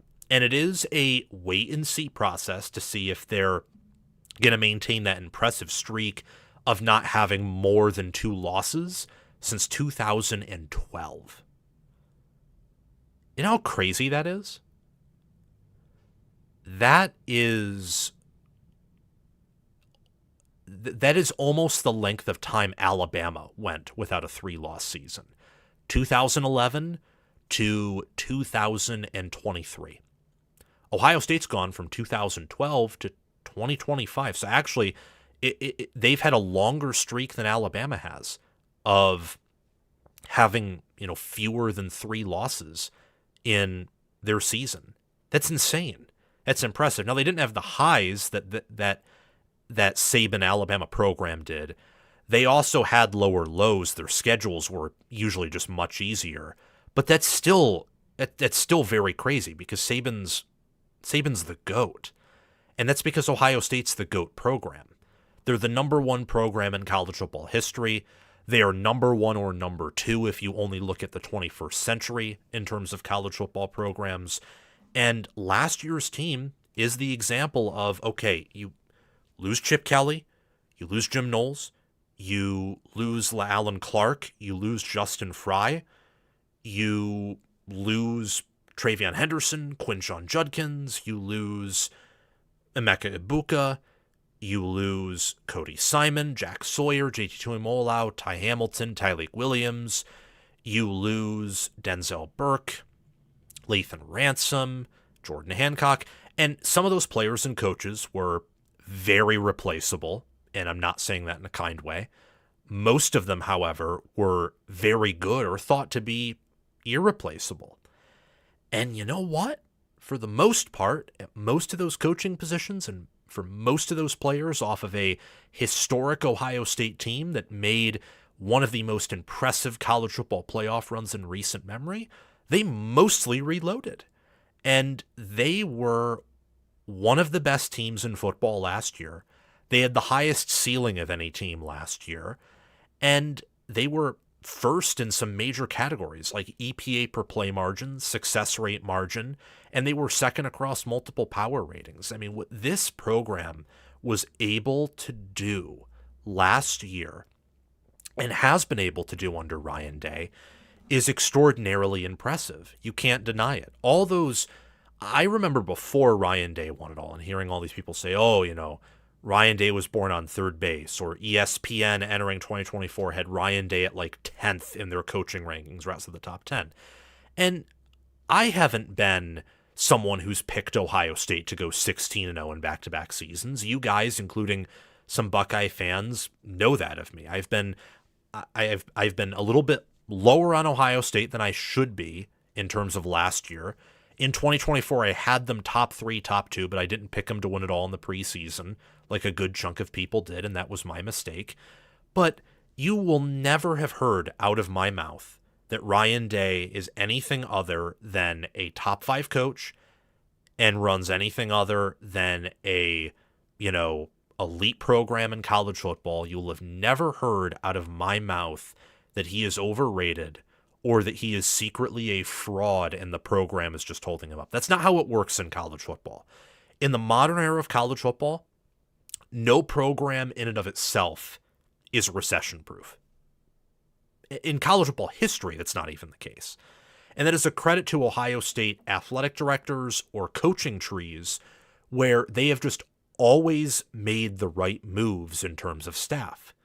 And that on top of their pedigree has helped them be the number one program in college football history. College football is not as meritocratic as, say, the NFL, but it's more meritocratic than a lot of people think. Like, Alabama wasn't the number one recruiting program in college football or the number one program in college football before Saban got there. It was very high up the rung, but for him to do what he did when he was there is very impressive. And he did it before at LSU. He was able to bring Michigan State up to a place where they were, top 10 in America in his final season there, and I believe it was 1999. And that was with Michigan being up under Lloyd Carr. That was with Ohio State having insane amount of NFL talent with John Cooper. Like, the Ryan Day and John Cooper comparisons were always, I think, pretty unfounded and a bit disrespectful, I would say as well. And when I look at this staff entering 2026, I think to myself, okay, Patricia is in a loaded class of defensive coordinators. Like, Haynes is fantastic. I know people give hate to Jim Knowles. I think a lot of that has to do with the reasons why he left Ohio State rather than his actual body of work. His 2023 defense allowed the same amount of points per play that Patricia's defense had last year with much less NFL talent. Like, you got to give him respect. Phil Parker at Iowa had some fantastic defenses with not nearly the amount of talent or offense that, like, an Ohio State has had, or Indiana had last year or the year before, or some of those Alabama defenses. Patricia is an elite defensive coordinator among a loaded class of elite defensive coordinators this year. Like, you got, I think, him, Heatherman, Parker, Knowles, Haynes are your top 5 defensive coordinators. And there's an argument for them being the top 5 coordinators overall, or something very close to that. He's fantastic. I trust him to at least field the top 10 defense this year, if not a top 5 unit. They're going to be really good on that side of the ball. Arthur Smith is coming in from Pittsburgh, and there were some criticisms about this hire.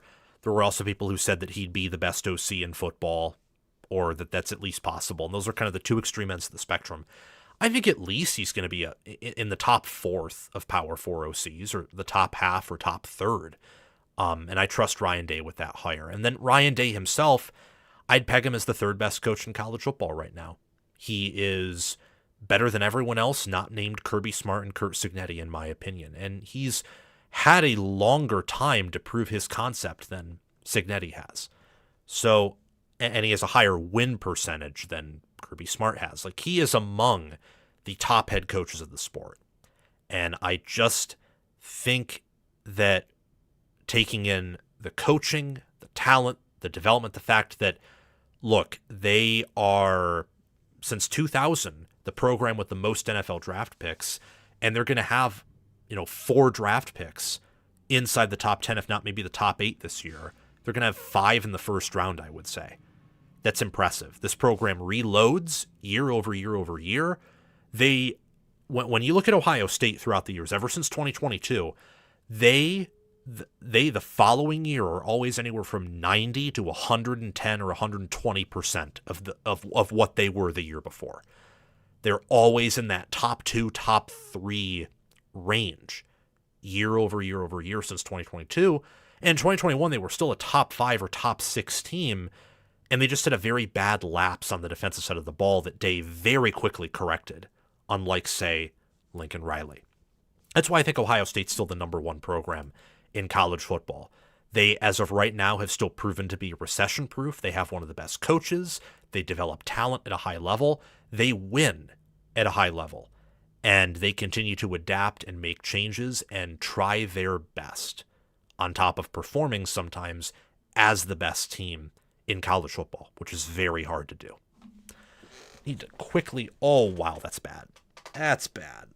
I was sitting on my foot there because sometimes I like to do that, and my foot is now completely numb, and it feels really, really weird. But that's okay. It's sometimes a consequence of the things I do.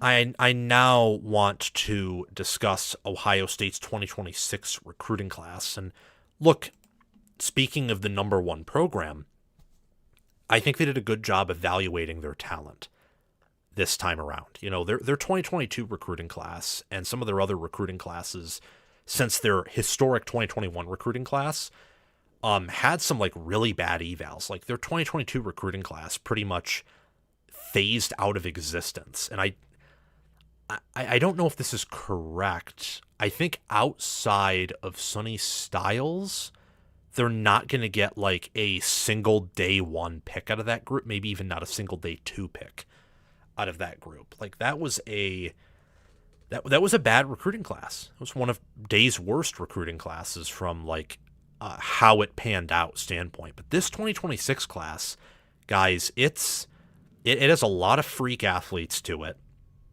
It's a lot of players who could even be, you know, year one or year two contributors. And I like what I'm seeing out of it. Ohio State signed the number 3 recruiting class in 2026. And there are several impact freshmen that have already lost their black stripe or who are going to or might see action on the field limited anyway this fall.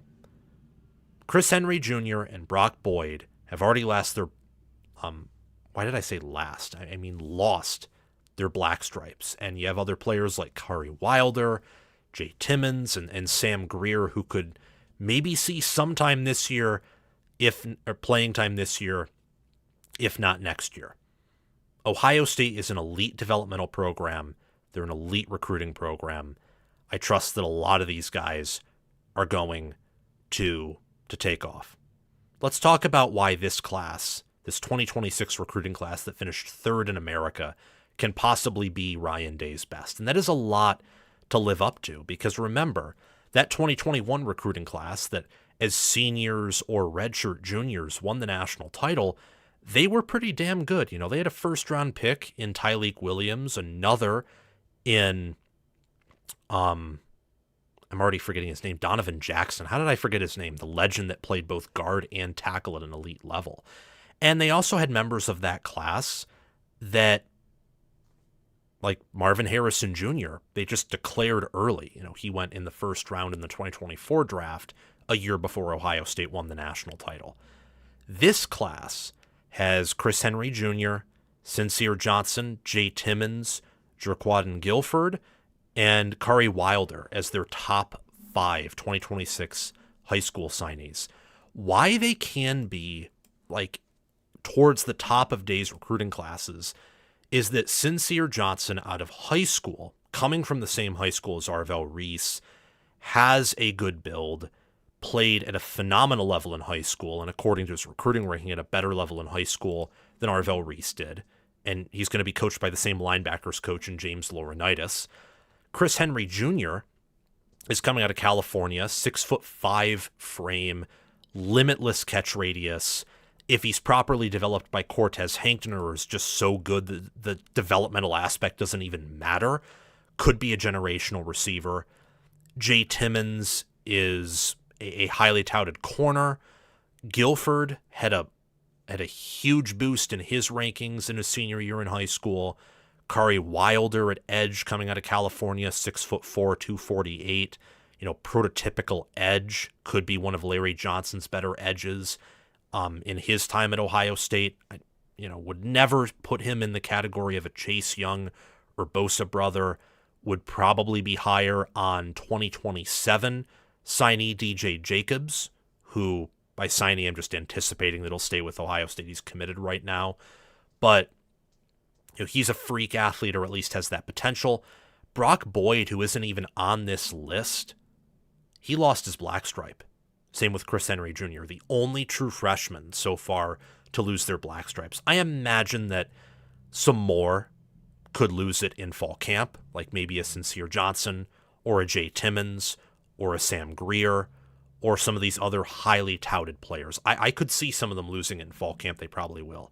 Most of the players who've lost their black stripes so far are incoming transfers, like Earl Little, Terry Moore, I think Kyle Parker lost his. And we're not talking about the transfers here. The transfers are important, but a lot of these transfers were some players that weren't properly developed at prior stops, who Ohio State is betting on them being able to properly develop or at least be better than the younger players they have or had before they left the portal behind them. Ohio State this year is going to be in one of the few tiers of teams that can win it all. But at the same time, I look at what Ohio State did in the high school realm, and I look at what they have coming back next year, and I think, look, this team's going to be really, really good. But again, and this is why I've always been skeptical with labeling Ohio State or any specific Buckeye team, a natty or bust team, is because they can do this every year.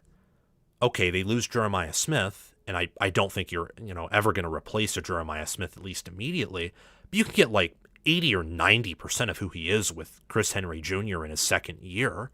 There are other players that could also develop or emerge in that receiver room. You could get Sayin back next year. You could have him stay this year, but you have Tavian St. Clair hot on his tail, who had some good moments in the spring game as a younger player, as a redshirt freshman. They signed the third-ranked recruiting class per Rivals. When you look at the quality of the class, Oregon had them beaten out there. According to 24/7 Sports, USC did too. Alabama did as well. Again, per 24/7 Sports. But they've done a impressive job in the high school recruiting and developmental realm. And I think this class has a lot of freaks to it. I think that they did a good job recruiting on the offensive line, which was like Justin Fry could develop, and so far it looks like he's developing better than Tyler Bowen, but his development wasn't so good that it could compensate for his high school recruiting. And you saw that when like their best player on the O-line goes down, which that happened with Michigan in their 2023 run, and then the line completely imploded. Like, Justin Fry wasn't good enough, in my opinion, to be the O-line coach at Ohio State. He had a lot of good things, and he was a better developer than a lot of other O-line coaches, and possibly even more so than Bowen, but the recruiting had to be fixed. And they brought in Sam Greer, who, is a prototypical tackle, is a prototypical left tackle, and has first-round upside. That's huge. They also brought in players like, as I already mentioned, Sincere Johnson, who could be a next, outside linebacker edge hybrid player at linebacker. I love what they brought in. And they're already deep at running back. They're pretty young there, but deep too with the amount that Bo Jackson's returning. Luke Fahey, I think is how you say his name. He got some action in the spring game and looked a whole lot like a, mobile quarterback that Ohio State's seen before with, those legs being able to take off for that touchdown with good speed. Remind me a lot of some of the Urban Meyer quarterbacks that Ohio State has had in the past. Could it be one of Day's best? Yes. How it's going to be one of Day's best is they're going to have to ensure that, the best O-line class they've signed in quite some time pans out and properly develops. They're going to have to ensure that they continue to develop and recruit at the rate they have been at other positions. And that means this graphic that I'm showing you here with these trends, like the recruiting being top 4, and them being good enough at developing and scheming to where in efficiency and wins and losses, they're doing well too. If they check all of those boxes and develop at the same level they have been, and they adapt to the portal era, which they are trying to do, and they make sure that they're putting these players in good positions to win, not just that they're developing them well individually, but they have good surrounding casts, and they understand their assignments and are good up here, which Caleb Downs, Sonny Styles, especially those two players are, then they'll be set. And based on how they had a lot of risers in this recruiting class and the news that's coming out of spring camp, this will be one of Day's better classes. And I think that, combined with some of the players they have committed for 2027, means that talent, NFL players, never going to be a problem at Ohio State. And maybe some of the weaknesses that have plagued Ohio State in some of their 4 losses over the past 2 years or 6 over the past 3, maybe those can be fixed and Ohio State can field different kinds of teams that are just as good, if not better, than some of the teams that they have put on the field in recent memory. And that's saying a lot because Ohio State every year over the past 4 years has always fielded a top 2 team in my mind. It's just a question of whether they're number 1 or number 2 in power ratings. So that's Ohio State's 2026 recruiting class. Could it be one of Day's best? Absolutely. Georgia had an underrated 2026 recruiting class as well. And I want to talk about possibly the next NFL tight end they found. You better learn the name Caden Prothro because Kirby Smart raved about him in the aftermath of Georgia's spring game, where Kirby Smart said that he is an absolute mismatch, that he creates issues for defenses, and that is high praise for a true freshman from Kirby Smart. That's insane. In his high school career, listen to this, he had 157 receiving yards, 3,365 receiving yards, 157 receptions. My apologies, I'm getting those mixed up, and 66 touchdowns. Prothro can line up as a tight end or a receiver. He's 6'6", 230, top 50 overall player in the 2026 recruiting class per 24/7 Sports, and he was an early enrollee, so he's going to get the full preseason working with Georgia. Georgia is missing Brock Bowers. I think that's a fact with Georgia. They missed him a lot in 2024 and in 2025. I'm not saying Prothro is that. I don't think he is. But is he an alien? I would say yes, absolutely. Per Rivals, he was a 5-star, 24/7 Sports. He was a 4-star. And I can't get out of my head the praise that Kirby Smart was giving him after the spring game, where he had a good day and he was creating, mismatches, and he is going to be he's going to be a big problem for opposing defenses to face. I think that when you have these type of players, and Georgia has missed this at receiver and tight end over the past 2 seasons, you can just do things differently. Georgia, in terms of the amount of yards they get when they create a successful play, and Stats of War and Bill Connolly have shown this Bill Connolly showed it on ESPN in his most recent article talking about 11 teams to watch, or 11 intriguing teams for 2026. And one of them is about how Georgia's offense, when you look at the yards they gain per successful play, is very close to service academies. They're not explosive. And what Caden Prothro, or a type of player like him, can do, where he took 45 snaps in Georgia's G-Day game, according to Connor Riley, and 42 came in the slot, you can create big plays and you can stretch defenses. And I think that's been something where the Ole Miss game last year, a lot of people look at that and say, oh, that's Georgia's downfall. And that's crazy. Trinidad Chambliss just had a Cam Newton type of game, and Georgia made some mistakes. But one thing that can help minimize those mistakes is when you get an explosive play, because you fumble or you throw a pick or you have a bad drop. Well, then the next drive you make it up with a quick touchdown score. When nothing can be explosive and everything has to be methodical, your margin for error is smaller, because you're not going to get the big play. If anything, the big play is going to come against you. So I think that is key for Georgia this year when looking at their offense and really team in general. But specifically the offenses, who are the young players that step up at receiver and step up at tight end? Who do they have on that side of the ball that can generate these explosive plays? I'm also curious to see how he blocks, if they line him up at tight end or even just receiver, and where they line him up. But I don't think there is a doubt in my mind that he is an alien player. And for Kirby Smart to praise him and to, raise him up publicly, that's pretty crazy. And this is what Smart said of Prothro before we end this segment. Quote, "He's a talented pass catcher. He's a large target.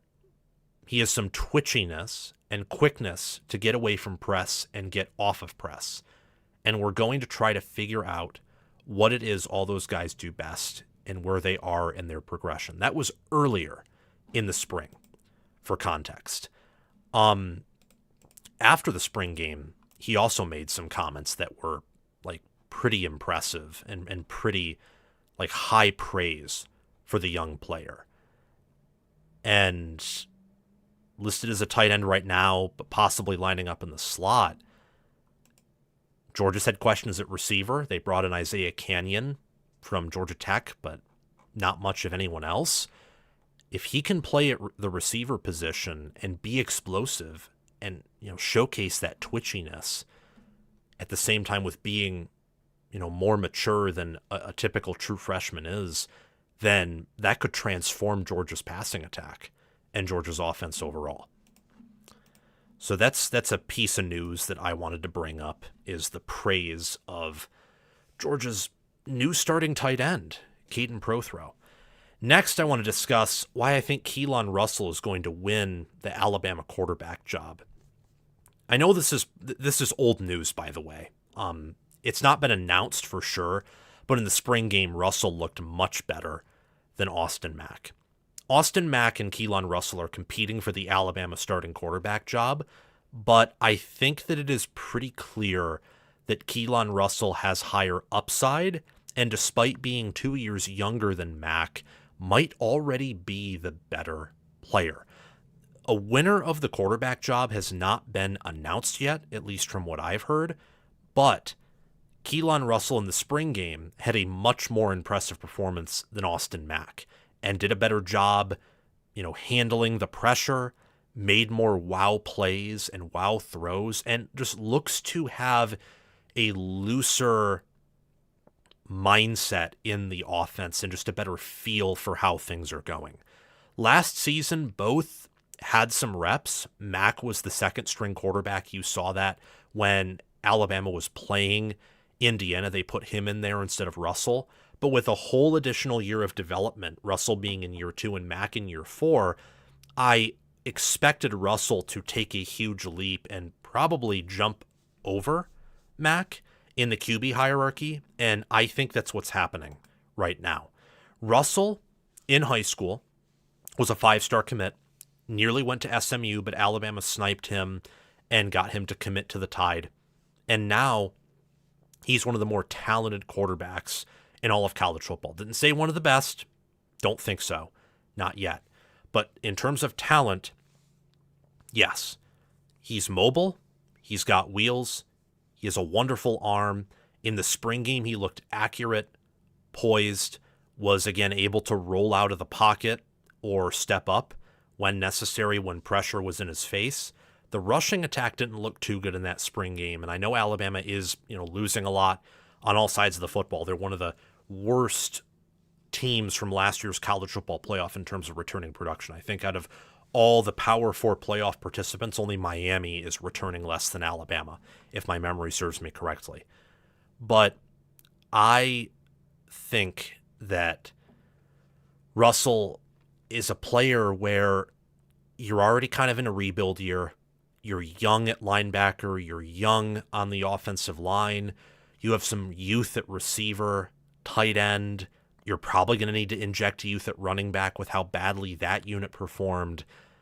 I think putting in the more mobile, younger player with higher upside, if you trust Alabama's development, and I think Kalen DeBoer, Ryan Grubb are good offensive minds, if not much better than that. Good might be being disrespectful. But looking at how Ty Simpson and Jalen Milroe were Nick Saban recruits at the quarterback position, and how both Mack and Russell were solely developed by DeBoer. Mack a little bit at Washington, and now 3 years at Alabama, and Russell for 2 seasons at Alabama. I got to trust this quarterback room, regardless of who starts, more than either Milroe or Simpson. I kind of think I have to. And the reason I say that is because I'm a believer that while DeBoer has underperformed a bit at Alabama, I also think that Saban didn't exactly give him the best cupboard or best toolbox to work with when he left. I think that's part of the reason he retired. That 2023 Alabama team was Saban's worst in terms of ratings, I would say. It was his worst since 2008, his second year in. It may have even been worse than that team. I don't exactly know. It's very hard to compare teams that are that far apart. But I do trust this quarterback room more than last year's quarterback room. And that's from someone who thinks that Alabama this year will be worse than Alabama last year. Russell will win the job, and he should win the job because he has the higher upside. He's more talented. And with a rebuilding offensive line and a defense that could be better than last year's, could also be worse, depends a lot on how that linebacker room pans out, they are going to need a level of twitch and explosiveness to help them win some games against Georgia at home, where they're going to be outmatched in terms of talent, or LSU on the road, where they're going to be again outmatched in terms of talent. It's not going to be easy to beat Tennessee on the road. It's not going to be easy to beat A&M at home. It's not going to be easy to beat Auburn. I think they're going to need a player that gives them some juice at the quarterback position, like that. Look, when Milroe was good or on, he gave a level of juice that Simpson did not. And I don't think that Mack would either, because they're more pro-style QBs, though Simpson had some underrated wheels. Russell can give you a ability to run the ball and scramble that Simpson did not have, and one that's closer to some of the ability that Milroe had athletically, but he is a much better thrower of the football and a better quarterback. So there's a good chance DeBoer has his best quarterback that he's ever had at Alabama, and it comes in year 3 with, not going to say definitively it's going to be his worst team, because Alabama still has the talent and the coordinators and coach, in my mind, to reload, but what could also quite possibly be Alabama's worst team in close to 2 decades now. And yet, Alabama could have its best quarterback since Bryce Young in 2022. That is how highly I think of Russell. That's how highly the recruiting services thought of Russell. And I do trust Kalen DeBoer with quarterbacks, if not anything else. So Russell will win the Alabama starting quarterback job. As for other topics to discuss, I may have to rest my eyes again, guys. I may have to rest my eyes again. Or maybe I will have to push back this live show. Just looking at what we're doing here. We're already we're already 2 hours and 20 minutes in. Jeez.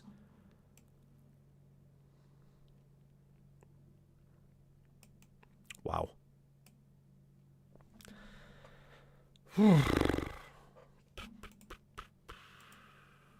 Let me see what we said we're going to cover today, because I'm feeling pretty tired. So yeah, we've already done 9 topics. That's what I try to do with most of my live shows now, but I've gone long with a decent bit of them.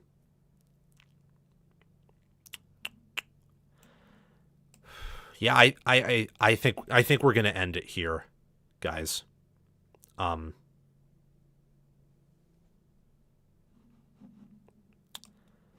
think we're gonna end it here. I am, for whatever reason, super tired, and I do have some other commitments I have to get to today. So the rest of this show, I'll probably do it Friday or sometime later next week, just because of my exam schedule. I know it's weird. We haven't exactly been consistent here this preseason. A huge part of that's my schooling. But thank you for coming on today.